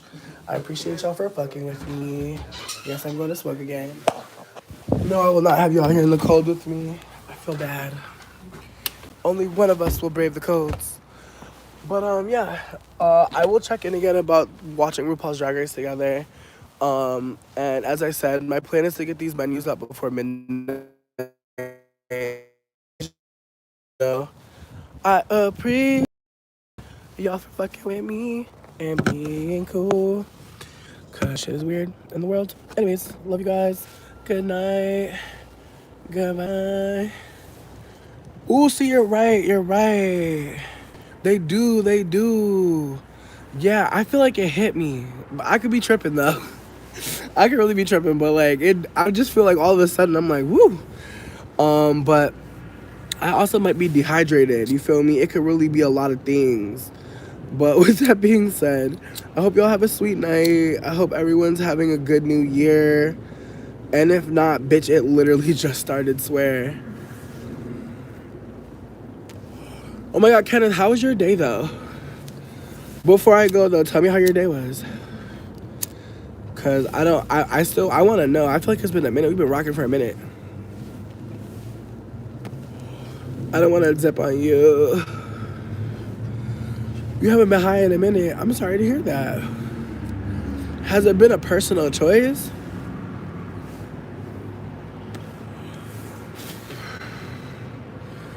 Cause yeah, I literally need to like not smoke as much weed. Like I'm really trying to like get my shit together, honestly. Like I love weed so much, but I can tell at this point like I don't need it like that. But I've been abusing it because I don't want to be fucking feeling my feelings. Like sometimes I feel like weed is really just a mask, bitch. And people don't talk about it enough, but I feel like it's because, bitch, it's one of those things where it's like once you start talking about how weed is a mask, you gotta really analyze your own behavior. You know what I mean? Like certain stuff, when people bring it up, it's like, bitch, shut up, because now I gotta think about my own shit. So I get it.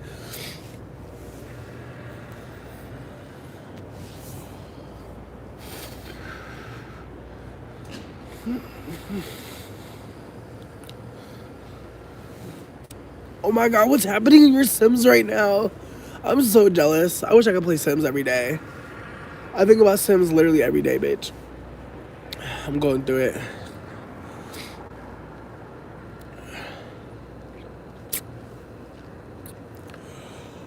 Oh, absolutely. Absolutely. Like, weed helps me get through. But if I'm being super honest, like,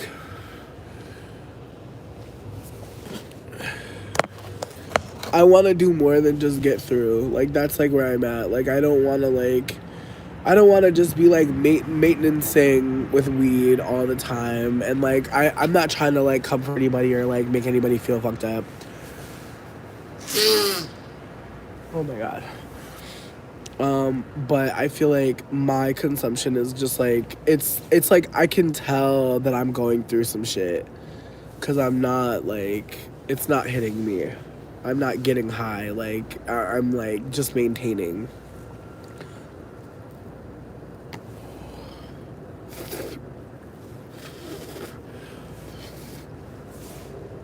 I'm not gonna lie, I love the likes and dislikes part of Sims. I love how like some Sims are like they don't like certain music, but low key, if I ever caught a white Sim not liking like Ari Lennox's BMO, I would break them out. I would kick them out of the house. I'd be like, nah, you can't be here, bitch. Cause low key, bitch, Ari Lennox playing in the Sim radio is a moment. Like the fucking Sim radio is so fucking white. Like it is so tragic.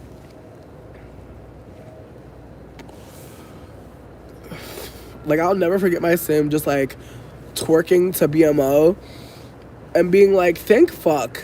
Like this was so fucking cute. Cause I swear the Sims they don't never really be breaking it down like that. But when Break Me Off comes on, oh my god, like the way the Sims really be like busting it is so fucking cute. Yes, I love Ari.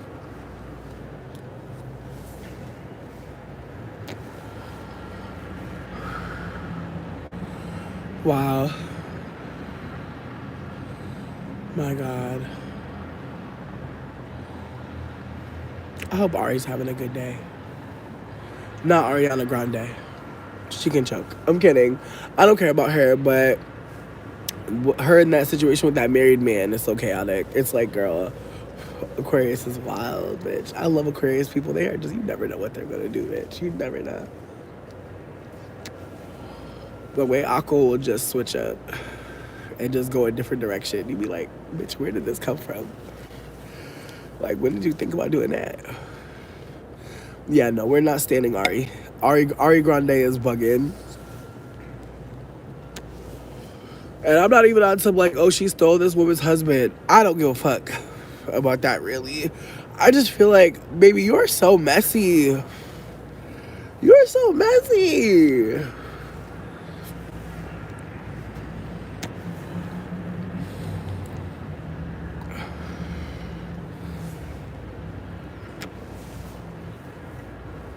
I think that I don't think she's in her, like, top era. She's definitely in her flop era, and I'm sad for her. Because it's tragic when you really think about it. Like, she got so many hits, man. She could have really just been unproblematic in certain ways, but you know what? I feel like when Janae was talking about her and Big Sean, I kind of knew what type of time she was on. No shade to the Aquarius people, but she was just very comfortable being a side. I was like, baby, why? Because when they're the main, they hate that shit. I really hate to say that about Aquas, but like, we don't really want to be a main. We want to be valued and respected when we're together, for sure. But we don't have main energy. I say that as an Aqua Venus, not an Aqua Sun. Aqua Sun, another Venus, you may feel so different. But with my Aqua Venus, I'm like, bitch, I don't need to be the main, actually. I'm okay with that. Like, if we love each other, we fuck with each other, cool. But, like, I don't need to be the main. I'm not putting you on my YouTube channel. Like, I'm not telling nobody about you, babes. Like, no, thank you.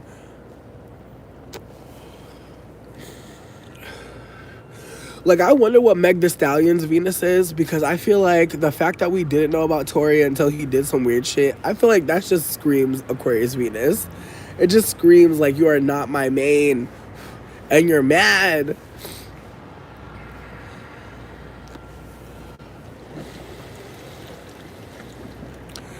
Not a side, bitch.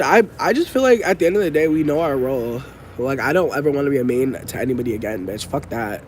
Go tell somebody else you want to marry them. Go tell somebody else you want a baby. Like, I'm good. I don't want none of that with you, bitch. Oh, Janae was talking about how Ariana was, like, waiting to fuck Big Sean. Like, as soon as they broke up, she was, like, sitting on a couch waiting. Allegedly. Allegedly. Let me stop. Sorry, bitch.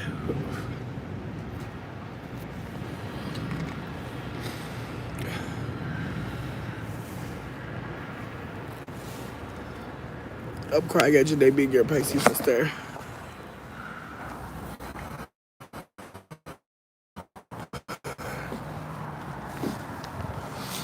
Yo, it is what it is. Like, I just feel like I don't care about Ariana Grande that much, but the mess. Like, imagine being that messy. I'm just, like, so scared for her.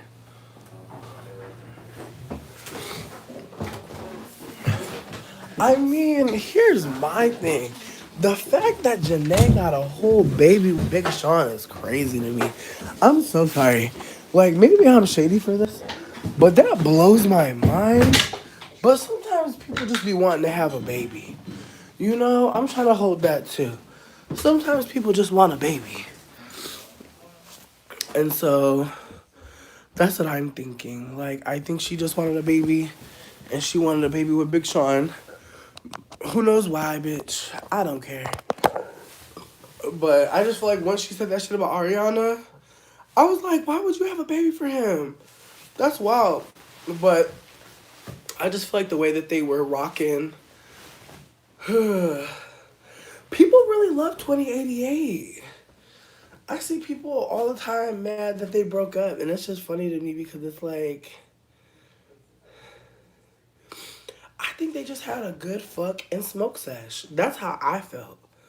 I felt like they had a good fuck slash smoke sesh, came up with a project, Aries and Pisces, why would they not? Mars and Neptune, why would they not? I get it. But I don't really feel like Big Sean, like, I feel like Big Sean having a baby with her, but I don't really feel like he loves her. And that's just from what I'm seeing. I could be wrong, but it's not giving love. It's giving, this is the bitch that would have your baby out of all the bitches that you might have been fucking with and dogging. And I just pray that, like, he treats Janae right. Like, that's all I can pray for. But yeah, I don't know, man. I don't know. Oh, Aqua Sun with all cap. Oh my god. Whoa. Cap Stellium. Yeah, well then you're mostly a Capricorn then. So I'm hearing that. Not a big fella. Babe, I'm crying. Not Jay like the booty ate.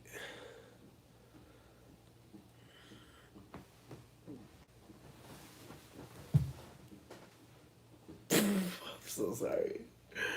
Ooh. Bitch. I'm so sorry. Y'all just took me out with that one. You said Aries can be crazy. I mean, it's Mars, bitch. Like, why would it be calm? Like, it's Mars. Like, it's coming to fight or to fuck. Honestly, one or the other. Honestly, both. But yeah, no, I feel like Big Sean and Janae, what a strange combination, personally. But you know, good luck to him. Good luck. But I don't know. You know what? A lot of times people just be wanting to have a baby, and I feel like that's just what it is. The fact that we know his dick is big is crazy. It's crazy. But I love that for us. I love that we're out here. Just remembering these subtle details. That's funny as fuck to me. But yeah, no. Um, like Big Sean fine as hell. Do not get me wrong. But I don't know. I feel like Janae first baby daddy done fucked up the game. So I feel like that already had fucked up her whole situation personally, because I feel like he was not treating her the right way. And I feel like that's another thing too, is like, I think that, like, from what I've noticed, like, Janae is very outspoken about her desires. And for Big Sean to be so low key about her, that's what makes me shook. What up, Tony? But that's what, like, blows me about them being together, or her having a baby with him, is like, babes, you're so out loud about how you, like, are a lover girl and da da da da, and it's like he's giving, I guess, like, this is what I got in the end type vibes. I don't know if anybody else is getting that, but that's what I'm getting. I'm not getting, like, I love Janae. I'm getting, like, she wore me down. Like, that's what I'm getting. But again, I'm getting that from, like, what they've shared, and just, like, how, again, she was talking very candidly about how Ariana was waiting, to hook up with him as soon as they broke up. So it's like, why would you want to be with a man who had a bitch waiting on a couch for you to leave? Like, that seems weird to me. But at the same time, what up, Sydney? Oh, not Orion, bitch. I'm crying. I've never seen him for real. Um, but I know that, like, Janae, from what she offers, like, it just seems like she's a very much, like, into being, like, worshipped and loved, like, a particular way.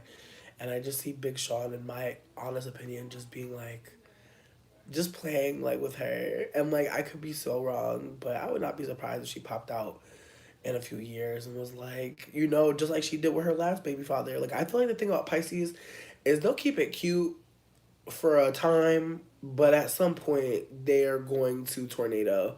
Like, them two fish spinning, bitch, that's a fucking whirlpool. And I just feel like at some point they're gonna be like, you're playing with me and I'm coming for you now. And now you're God. And, like, I don't know, I could be projecting for my own Pisces drama that I've had. But I just feel like Pisces start off so sweet and dreamy, but then, like, at some point there's just a moment where like I shouldn't even say a moment. I just feel like at certain points, like they just establish like their dominance or like their needs as more important, and it's just kind of like whoa. And the way they present it, I feel like is very reasonable in the beginning. Like in the beginning, it seems like they want like security and like a feeling of security, and that's why they're like asking for these accommodations. But at some point, I feel like it's very much control. And so that's what kind of blows me about Pisces from my own experiences is that like it's a gradual boundary shift that like who knows if you're going to figure it out. Who knows? But like at some point it's just very clear like they're expecting they're just expecting a certain type of accommodation. And if you're not going to give it to them, then fuck you, ho. And so, whoa. I mean, maybe so. Maybe so. I mean, maybe I feel like when you have a baby and then you get older, you want another baby. Like I just feel like she had her child kind of young, so she could really just wanted to like have another birth, situation. I know a lot of people are having babies right now, and it's wild because like the decline of birth rates in like the white community is down so much, and it's like damn, like I really do see like so much of the world shifting in a particular way, and it's just like it's fucking me up because it's like damn, like what kind of world are we creating? Like it's getting shittier for black and brown people, and there's about to be less white people. Yikes. Like there's about to be less white people, so they're gonna have more power, more money concentrated, and then on top of it, there are a lot of them that are like fucking non-white people, creating a bunch of mixed people and like passing wealth to mixed people. So like, I see like such a huge fucking shift in like like, just the ways that people have access to capital, and it's just like damn, like what the fuck are we saying? Like what's happening? And just again listening to what other people have to say about what's happening, it's just not looking cute. It's looking real fucking. Mm. Yeah. Like, Kenneth, I mean no shade to you or any Pisces that are here. I've just been traumatized by y'all a little bit. And, like, I just see the way, like, some Pisces have operated. And it scares me because I'm just like, damn, like, I just remember thinking to myself, imagine being so free. Because I remember, like, one time Janae was telling Big Sean, she's like, say you love me. Or something like, I can't remember what she was trying to get him to say. I think she was like, say you love me, Janae. Or say you love Janae or something like that. And he was being like weird about it. Like he didn't want to say it. And somebody was just like, imagine being like this, like in your power. And it was just so funny because it's like, I think like from what I've noticed, like Pisces really love the display of love. Like they love the acts of it, but it's like if you're asking someone to say something that would be meaningful, me personally as a Capricorn dominant person and as an Aquarius Venus, I would rather die. Like I'd rather you actually like figure it out or ask me directly. What you could say to like turn me on or to make me happy. Like I wouldn't want you to just like I don't know. I just wouldn't. I would not appreciate someone like telling me to say this thing. Like I don't know. And it was also on a live. It was like back when people were doing like the verses shit, and so I think like it was early pandemic, and she and him were on like the Instagram shit, and like she's just like being like super candid about how he needs to talk to her, and again. I appreciate that. There's something about that had me like, damn bitch, like yes God, like say that shit. But at the same time, it's just like there's a part of me that's like it takes a certain level of confidence to be like making your needs be known. So I don't want to shame any Pisces people for being like I know what my needs are because I think that that's another aspect of the Pisces that I appreciate is like Neptune is like the ruler of dreams, and so I do think that like a lot of Pisces see possibilities or see multiple ways of things operating perhaps in ways some of us that are a little bit more grounded. And again, I say this as someone with like a stellium in fucking Saturn, so like at times I'm sure my annoyance with them is like their dreamer quality and like their desire to like dream something into reality, and like I'm seemingly more like yes, we should dream. We should absolutely dream. Um, but I don't know. I feel like I don't have any Neptune in my chart, or rather, I don't know exactly which house Neptune rules. I gotta get into that, but like, I have no Pisces placements, and so I do think that like, with that being said, I find myself annoyed by them. Just to drag myself. Like I find myself very annoyed by Pisces people, and again, I feel like in the past, like I've had Pisces people in my life that were very much like, I feel like this, and so you have to cater to my feelings. And there's a part of me that's like, I liked that they wanted me to do something to show that I was like present and that I was here, but at the same time, I just felt like it was very one sided. Because I never felt like I could hit up the Pisces person and be like, hey, like this ain't, or this is what I would want you to do for me, or I want this kind of like care or support. Like, I just don't think I was in that space in my life. So there is a part of me that's kind of just like, yeah, I think as far as other Pisces people are concerned, like maybe I'm wrong, but the last Pisces person I lived with, they were wanting their partner to prove their love by like harming me and like making me feel like shit, and it was just kind of like, maybe that was an unevolved Pisces, but I just feel like when people are jealous of me, it never registers. Like, I don't feel like I'm always looking for jealousy in people. But there are times where people are jealous of me, and I'll just be like I'll just be so disturbed, because it's like I don't even know what to do with that. I'm trying to hold space for you, but like at the same time, it's like we're talking about a white man. Like that's not on me, bitch. Like you need to go to therapy. You know what I mean? Like it's just like sometimes like people will just be feeling away, and it's like they actually need to go to therapy. Like they need to pay the lady, and like they'll try to like take it out on you. And so I just feel like the last Pisces person that I came in contact with, they were really trying to operate like, oh, my partner is liking this person too much. And it's like, damn babes. Like, why don't you step it up? You know what I mean? Like, why tell your partner that their friend is making you uncomfortable, when really you're uncomfortable because maybe you feel boring, maybe you feel like not as exciting. Like sometimes, like, and I feel like we've all felt that. Like I've totally had relationships with people where I was like worried about other people being cooler to them. It's a normal thing, I think, like to feel like someone's cooler than you, or like someone might like love your partner in a better way. Like I think that it's an insecurity for sure, but it's not like so wild to understand, to not be able to understand.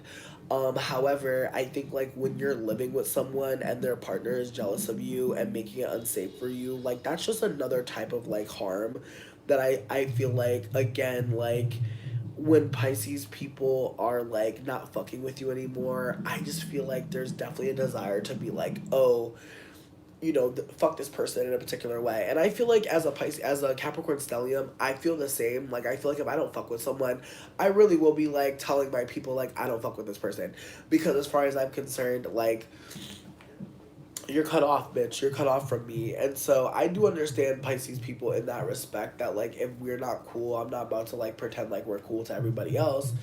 But I do think that Pisces people cannot be cool with you over some internalized shit that like again has nothing to fucking do with you.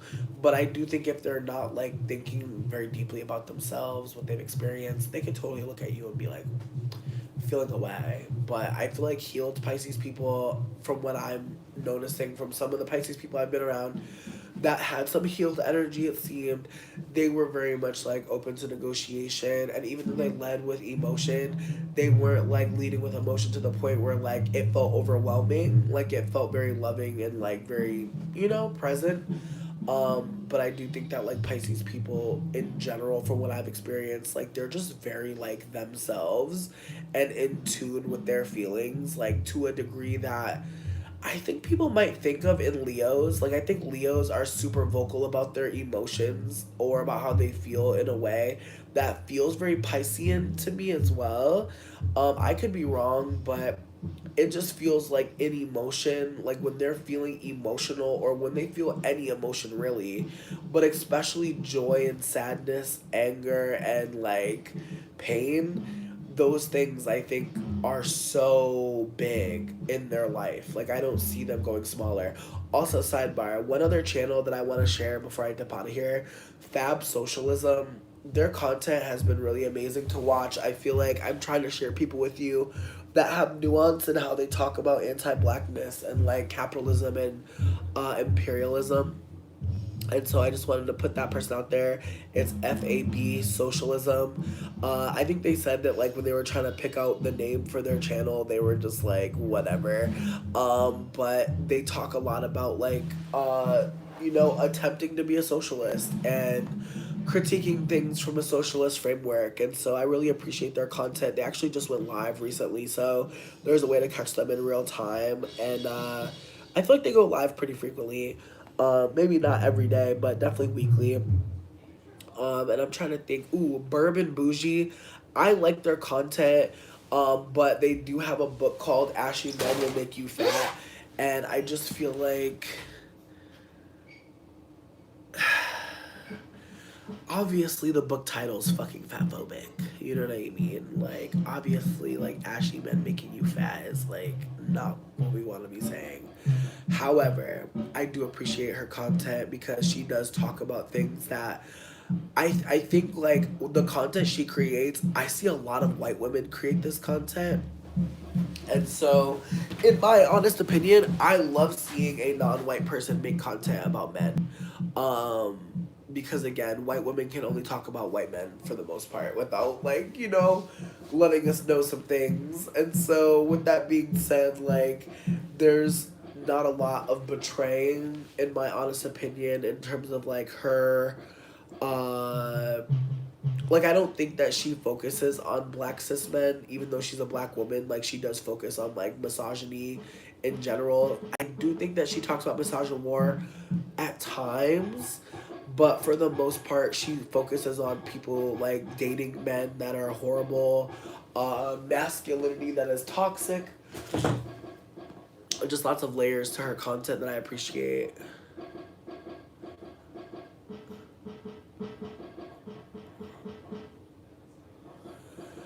Oh damn, not a Leo.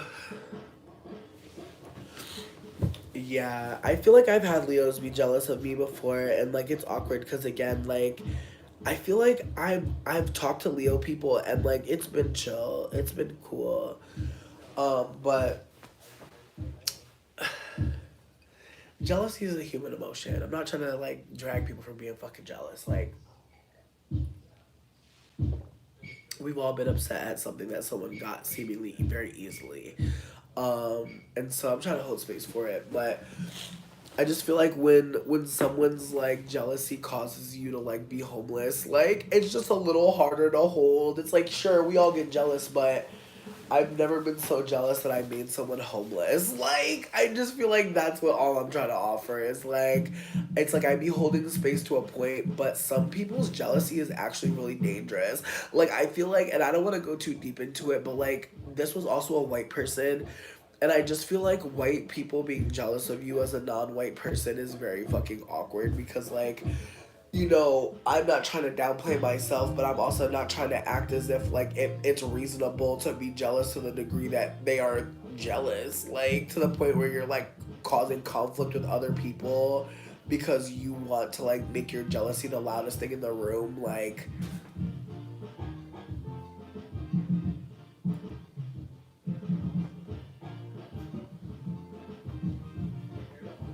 bitch, they are really hitting it. All right.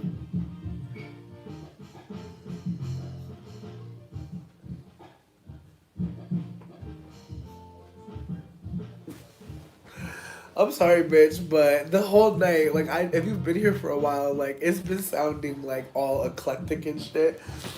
And I'm just crying right now because they really got the Bachata 5000 playing right now, and it's really sounding good. Like,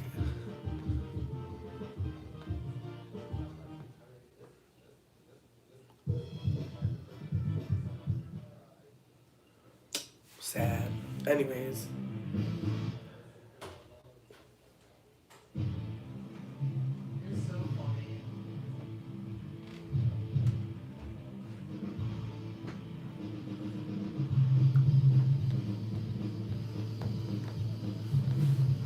Bitch, I'm not. I'm not. I'm not. I want to scream, turn around, and die. And Donnie said like so many times right now, but I'm gonna calm down.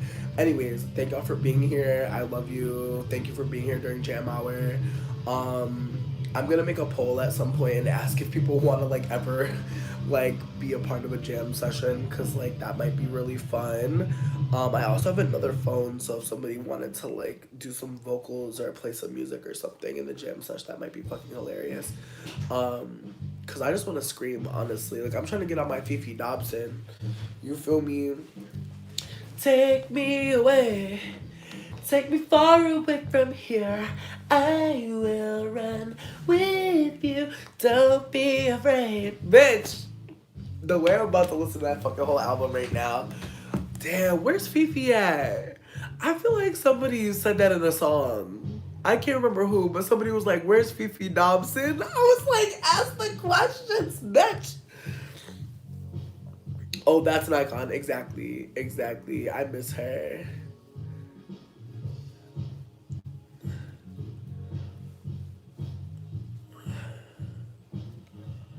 Whoa, damn. I'm sorry that happened. Nah, I hear you. I hear you for sure. Nah, like that's again, like I feel like people being jealous of you or people just operating out of like just harm. It's like what the fuck? It's very fucking it's disarming because again, once people are letting you know like how they're coming, it don't even really matter how you're coming no more. Like it's like that should go out the window. Cause like really like if you hate me or you're operating out of like evil eye or looking down or just judgment, like bitch, we're never about to link. We're never gonna be cool. We're never gonna be able to like be in community. Because again, like we're not operating from the same space and like there's a lot of times where we're just not gonna be operating from the same space or framework and that's why we can't be in community, but it's fucking distressing. Hold on, shit wet. Oh, there's oil on it. Wow. I wonder if there's like an aloe plant or something. There's like oil coming off this fucking plant. Anyways, Fifi's on TikTok.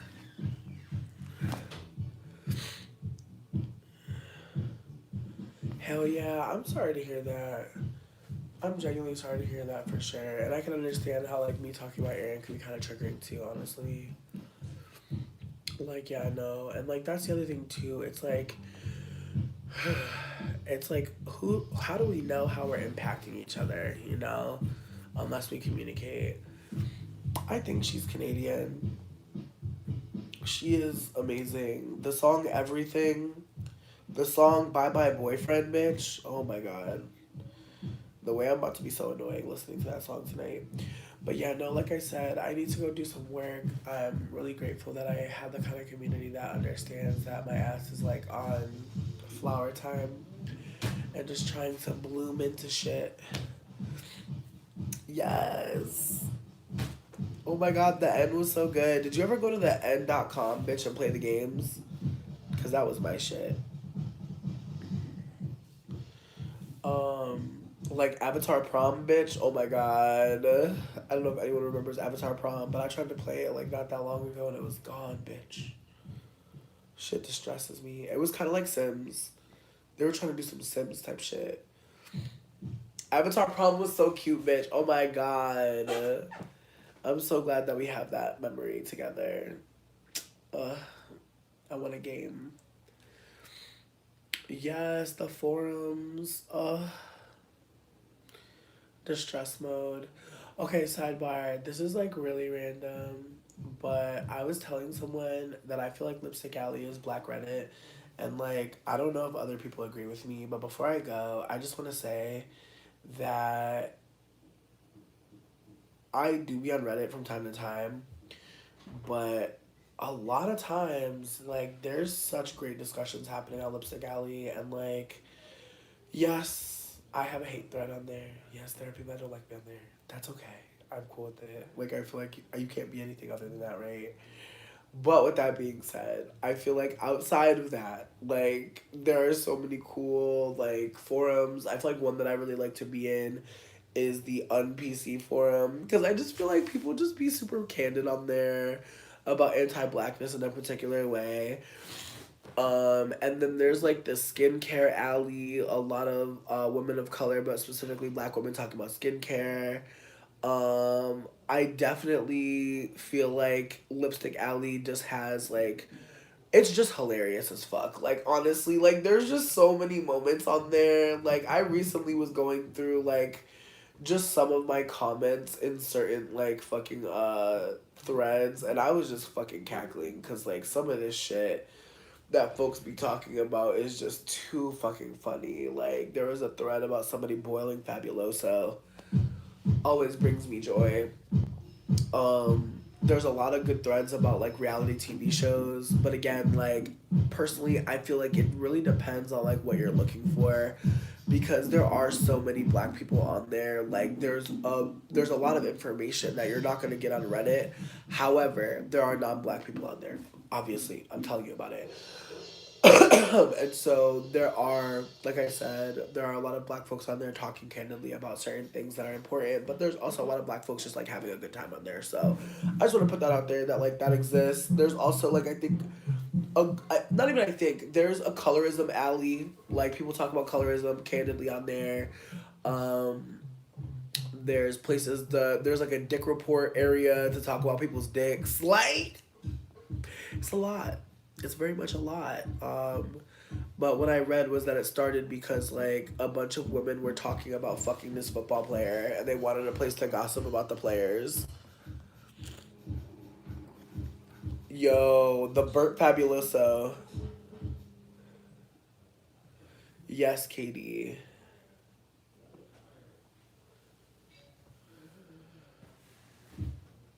That's true. That's true. I love when people know that someone's like a white person on there and they try to like act like people don't remember who they were. That shit be having me dead. Or like people just remembering old threads where this person was saying one thing and now they're saying another. Like that shit always kills me. There's also like a back alley where like people be fighting. Like if a thread goes left, like there'll just be people back there fucking fighting, and it's so funny. There's also like a after dark area where like there's just wild pictures of people. Like it's very fascinating. I appreciate it as a space. Like I didn't know it existed until someone told me I had a hate thread on there, but then I was like, oh, it's kind of lit on here. And I was like, it is what it is, you know what I mean? But when I say a hate thread, I mean it's probably people that like enjoyed my content at some point, also people that never enjoyed my content, also people that are like, just like what happened to this bitch. Because I feel like that's another thing too, is like whenever I don't know what happened to somebody online, I do check on them and through there. Because usually someone has like a screenshot of like the latest like Instagram or something. Oh my god, not a polka dot dress and wedges and walk around Whole Foods. Yo, there's just too much. There's too much out there to even like start to talk about how hilarious it is, but it's definitely one of the more amazing places. And again, if you have a subreddit you really like to be in, like enjoy. But I remember when like when I was watching Teen Mom hella heavy. Oh my god, the Teen Mom thread was so amazing. But low key though, I feel like the Teen Mom thread. Then again, you know what? Let me not, because again, that could be another colorist ass moment. But I feel like I'll just say it because like I don't want to be like. But like in the Teen Mom thread, if you don't watch Teen Mom, delete. Like this will not make any sense to you. But there's this Latina girl who like has two babies by two men, and like people are offering that like she is like mean to her first baby father, and like there's a part of me that feels like, to a degree, I do not disagree that like the way that like they are operating with this man is like not necessarily the best. However, I don't know these people to be fighting for how they're treating this man, but there have been enough moments from my perspective as a viewer to see that like, maybe he would show up more if he had more resources. True, but there's just a part of me that feels like the fandom shits on this girl to uplift Devon. And again, I'm talking about fucking Brianna. And I'm not saying that Brianna's a good person, but like she is raising a black daughter. And like the man that she had this baby with is not necessarily like he's not like this guy like that I think people want him to be. Not white owned since 2021. Oh, I'm sorry to hear that. What the fuck? I thought it was black owned. They always talk about the black woman who created it. So that's wild as hell. Damn, Condi sold that shit. Whoa. I wonder how much it was worth.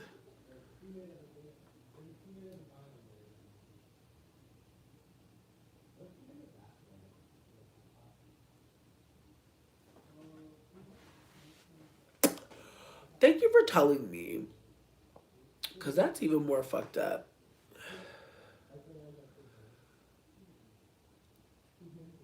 I'm dead. I mean, it makes sense why somebody black would sell it. Like, I wouldn't be surprised. Like, there's so many threads on there full of a lot of information. A lot of information. Just to tie up the thing that I was saying was like, this is like a Latino woman who's like very white looking, like, and her partner is like this darker skinned black man who, again, has displayed on TV that like he don't really give a fuck. However, the girl in question has a mom and a sister, and like there's this like very misogynistic idea that like they run men out of their lives and they're all miserable. And there's just a part of me that feels like, personally, there's just something about it that feels off as fuck, because it's like there's three women, two generations between all three of them that are caring for this little brown skinned girl, and the father is not showing up. And then like there was a moment that like for me just solidified what was going on here, and like that's just my perspective, I could be wrong, but she was saying like, your daughter don't really connect with her black hair. I really want you to bring her around your sisters. I want you to like bring her around black people, because she was noticing as a light-skinned Latina who looks white, her child feeling inferior to the people around her. And so Brianna, in my opinion, was doing what you're supposed to do when you're not the black parent. And Devon had the fucking nerve to say that his daughter's hair was better than his sister's, and like try to kind of just shrug off what she's asking of him, and make a futurist and cult. Like honestly, it just came across as so anti-black. And again, it was a moment that the fandom never talks about. They never talk about how Brianna in that moment, in my honest opinion, was doing what she's supposed to do for her child, and the black father was just kind of like, anyways, here's a futurist statement about my sisters. That's what I'm saying. And it's just like there were just so many moments where like I just noticed him being uninterested, and like people will say it's his edit, but it's like you're on a TV show that pays you to be on camera. You could easily go watch your child and get camera time at this. Like you can get paid to watch your kid, and you're not doing that. I just personally feel like that's another level of deadbeat, when like there's an incentive to be with your child. Like they'll give you a check and you're still like, fuck it.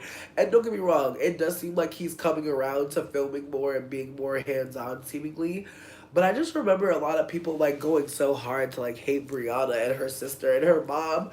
And it's like, these are three women taking care of one baby, and like the sister that was pregnant decided to abort. Like I feel like it's a lot. Exactly. I also feel like her noticing that her darker skinned daughter was was becoming harmed. Like that doesn't happen every day, Devon. Like a lot of these fucking white passings be like, fuck it. My child is harmed by this system. Oh well, what can I do? Like she was addressing the right person. And so like I have so much nuance at times, because it's like we can blame the white mamas about a lot of shit. But as far as like becoming like more comfortable with how you look or who you are or how the world is gonna see you, your non-white parent has to be the one that steps in. And like her knowing that for her child is really important.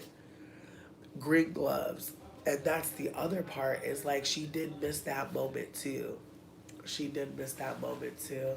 But between me and you, I don't feel like Devon was ever trying to be a father, bitch. Like he gives very much like, oh damn, I'm a dad. Fuck, I'm a whole dad. Like that's what he gives every time he's on camera. He never gives like I'm confident in this role and like who the fuck really is. But it's just like I don't know. I'm just not in my era of like being soft on men because again, like yeah, like again, like I feel like the fandom sometimes try to correct its racism because that's another thing too. The Teen Mom, I don't be on there no more because I don't watch the show anymore. But back when I used to watch Teen Mom, and I was only watching Teen Mom because like bitch, it was insane. Like in retrospect, I really hope all the kids get therapy forever and get money. But like damn, like that whole franchise is insane. But when I was in the thread, like I just feel like people knew Kale and fucking Janelle were racist and Leah too. Like there were just so many racist whites in the fandom that like I just feel like when it came down to like actually holding fucking Devon accountable, it was kind of like, well, and it's like that's not anti-racism, you weirdos. Like this man, like I just feel like there's a way to hold someone accountable for like being like a deadbeat that's not rooted in anti-blackness. However, I don't think that I always know. I don't think I would know, but I also genuinely feel like sometimes white people feel like a hard correct is doing the opposite thing to somebody else. Like I feel that sometimes. Like I see white people operate and it's like, why did you think that made sense to do?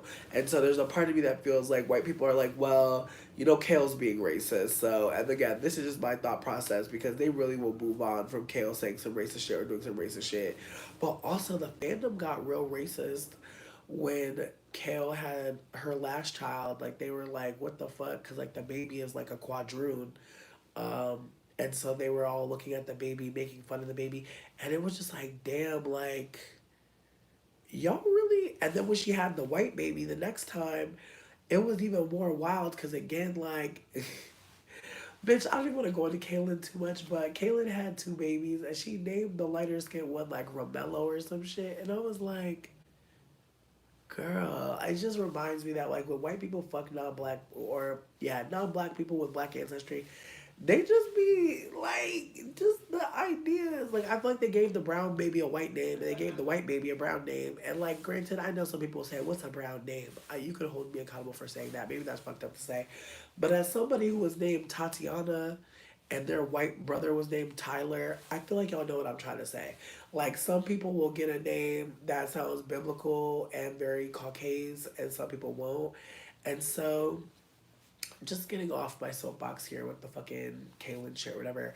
I just feel like when Kaylin does racist shit or is a weirdo, people be really letting her, yeah, more ethnic name, I should say that. They gave the baby an ethnic name that was very white. And then also, I feel like they put a do-rag on the white baby with blue eyes. And I was just like, what are y'all doing? Like, I just, like the fetishization of brown men is very awkward because I just personally felt like Kale being with this man, ugh, it just felt like she wanted like a brown baby, like and like I don't know, like sometimes, and I feel like as someone who's mixed and lighter skinned, like people will be very candid with me about about their desires to have a mixed baby or a light skinned baby or something, and I'll be like, why are you telling me? What the fuck? But it'll be that kind of vibe, like where people will feel more comfortable being candid about like their desires to like mix like with mixed people.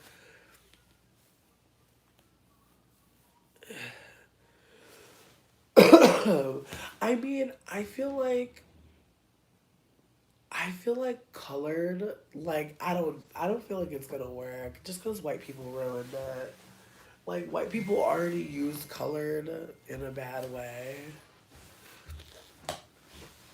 or in a way that's like not working. And so I think that like colored probably would never work, like just from what we've seen historically.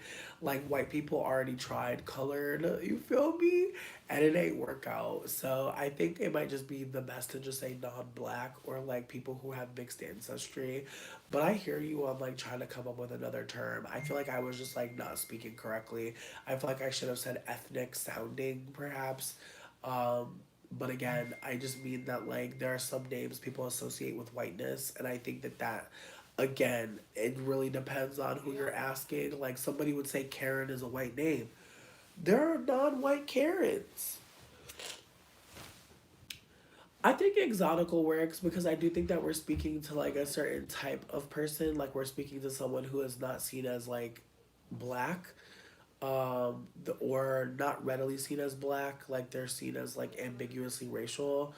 And again, like that proximity to blackness and deep dark skin like is power. So I'm holding space for exotical because I feel like using certain terms, certain people will hear you. Using other terms, other people will kind of turn off from hearing you, if that makes sense. Like when I be calling people quadroon, I know some people be getting mad, but I think that like it's important to use the words that correlate to these people because like we don't know about quadroon for no reason. You know what I mean? Like we know about quadroon because white people made it a thing that like white people were quantifying how black someone was for a while. Like this is not new. Like the concept, like I looked up like my racial category and it's called griff, GRIFFE, when you have like a quadroon parent with a fucking black parent. Like it's very bizarre. But reading shit like that is just a reminder that white people have already figured out like that we're not black. Like they already knew that, and that's why they created that system. However, by us holding on to anti-blackness as a sign that we're black, like problematic as fuck. However, I do think that that's where myself and other mixed people who have like, I don't want to say majority black ancestry, but like most of our people are non-white. A lot of our people have black ancestry, and so we're trying to figure out how to talk about ourselves, but we're also not trying to self-exotify. And I think those things at the same time can be a lot because again, as soon as I say that I'm a light skinned person, there's somebody that's gonna say I'm not that light skinned. Like I've heard people like try to diminish my light skinnedness, and it was like I don't know what the point of that is. But at the same time, there's a part of me that feels like once you reveal that you have privilege, there will be people that will be like, no, you don't. Even if like they can't tell you why they feel that way. It could be a knee jerk reaction to be like, shut up. Instead of saying shut up, they can just be like, you're wrong, or like you're. It's not that deep. Like I think that sometimes people are like minimizing something because they don't want to like grapple with like how it's hurting them.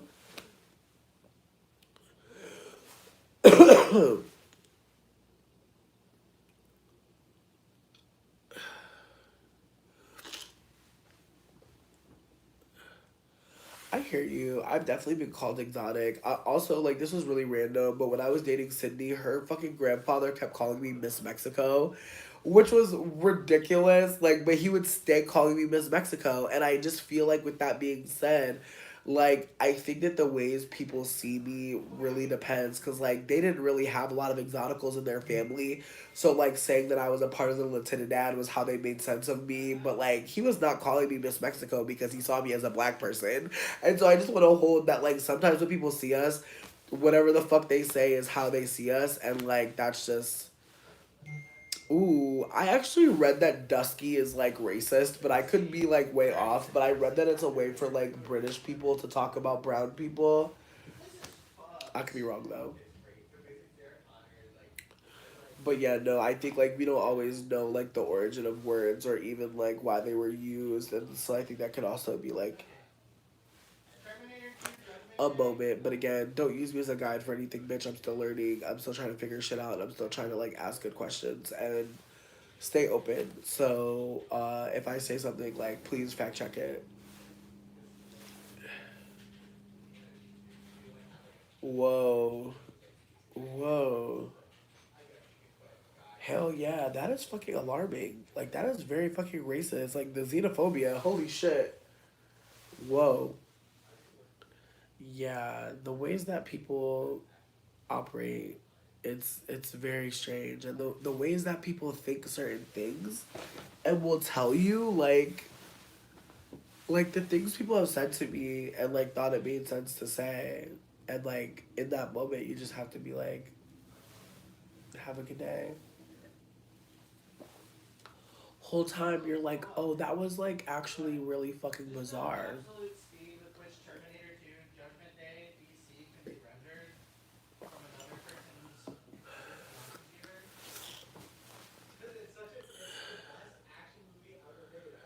You said the HRH collection.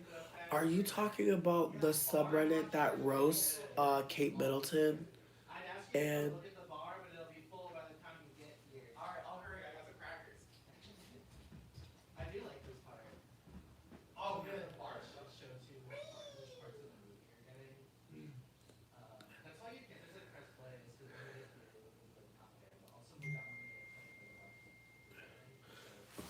that's fucked up though. Don't say you should have realized anything, babes. Like please don't gaslight yourself. Like how the fuck you're gonna know? A racist YouTuber, HRH. I don't know HRH. I don't know that acronym. I don't know what it stands for. I thought you were talking about her Royal Highness. I thought y'all was talking about Kate Middleton and all them people because I used to low key be invested. Like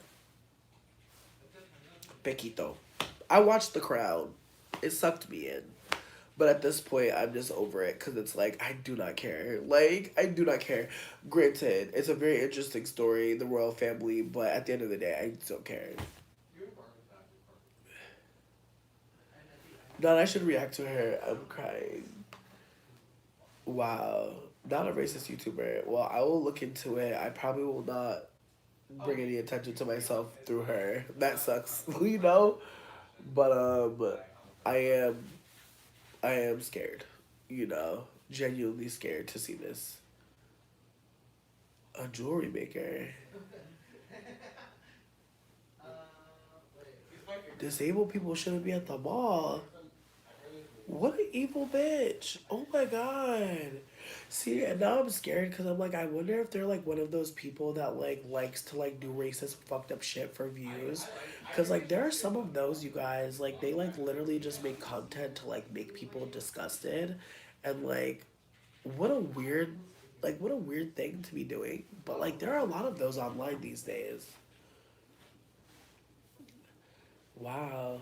I'll definitely take a deep dive and talk about them later if like it really strikes me, but it just sounds like this person is going through a lot, and like I don't think everybody knows like how much of a lot they're going through. Yeah, and like they're just like projecting, but they're really going through a lot.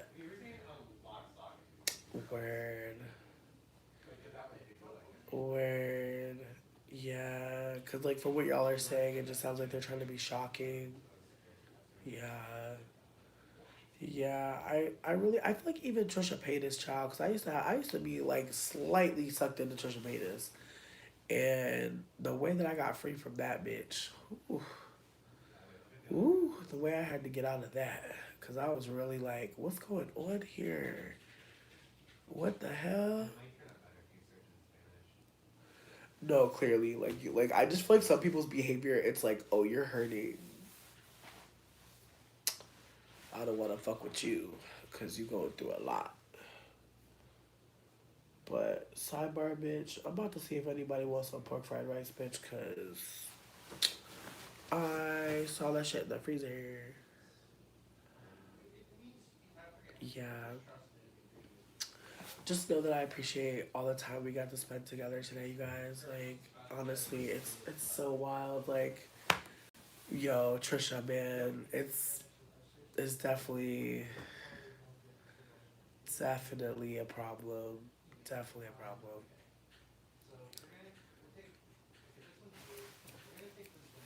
Yes, bitch. And see, I tried to be short with y'all here today, but look at me. Another bitch, mango. It's the way I get caught up with y'all. Me just talking. I'm glad me and the soup is done, bitch. Anyways, but yeah, like I was saying, I appreciate all the time we get to share together. It's been really fun. Definitely check out the YouTubers I shared with y'all. Let me know what y'all think. If you have any YouTube recommendations that are not racist and selling fake jewelry and shit, like please tell me about them. In the comments if you made it to the end of the video. But yeah, just like thank y'all, cause again, like the my social battery is on 1%. So being able to come here and chat with y'all and just like do my life, like it's just been just thank y'all for making it easy to be social. Um, have a good night. Happy New Year.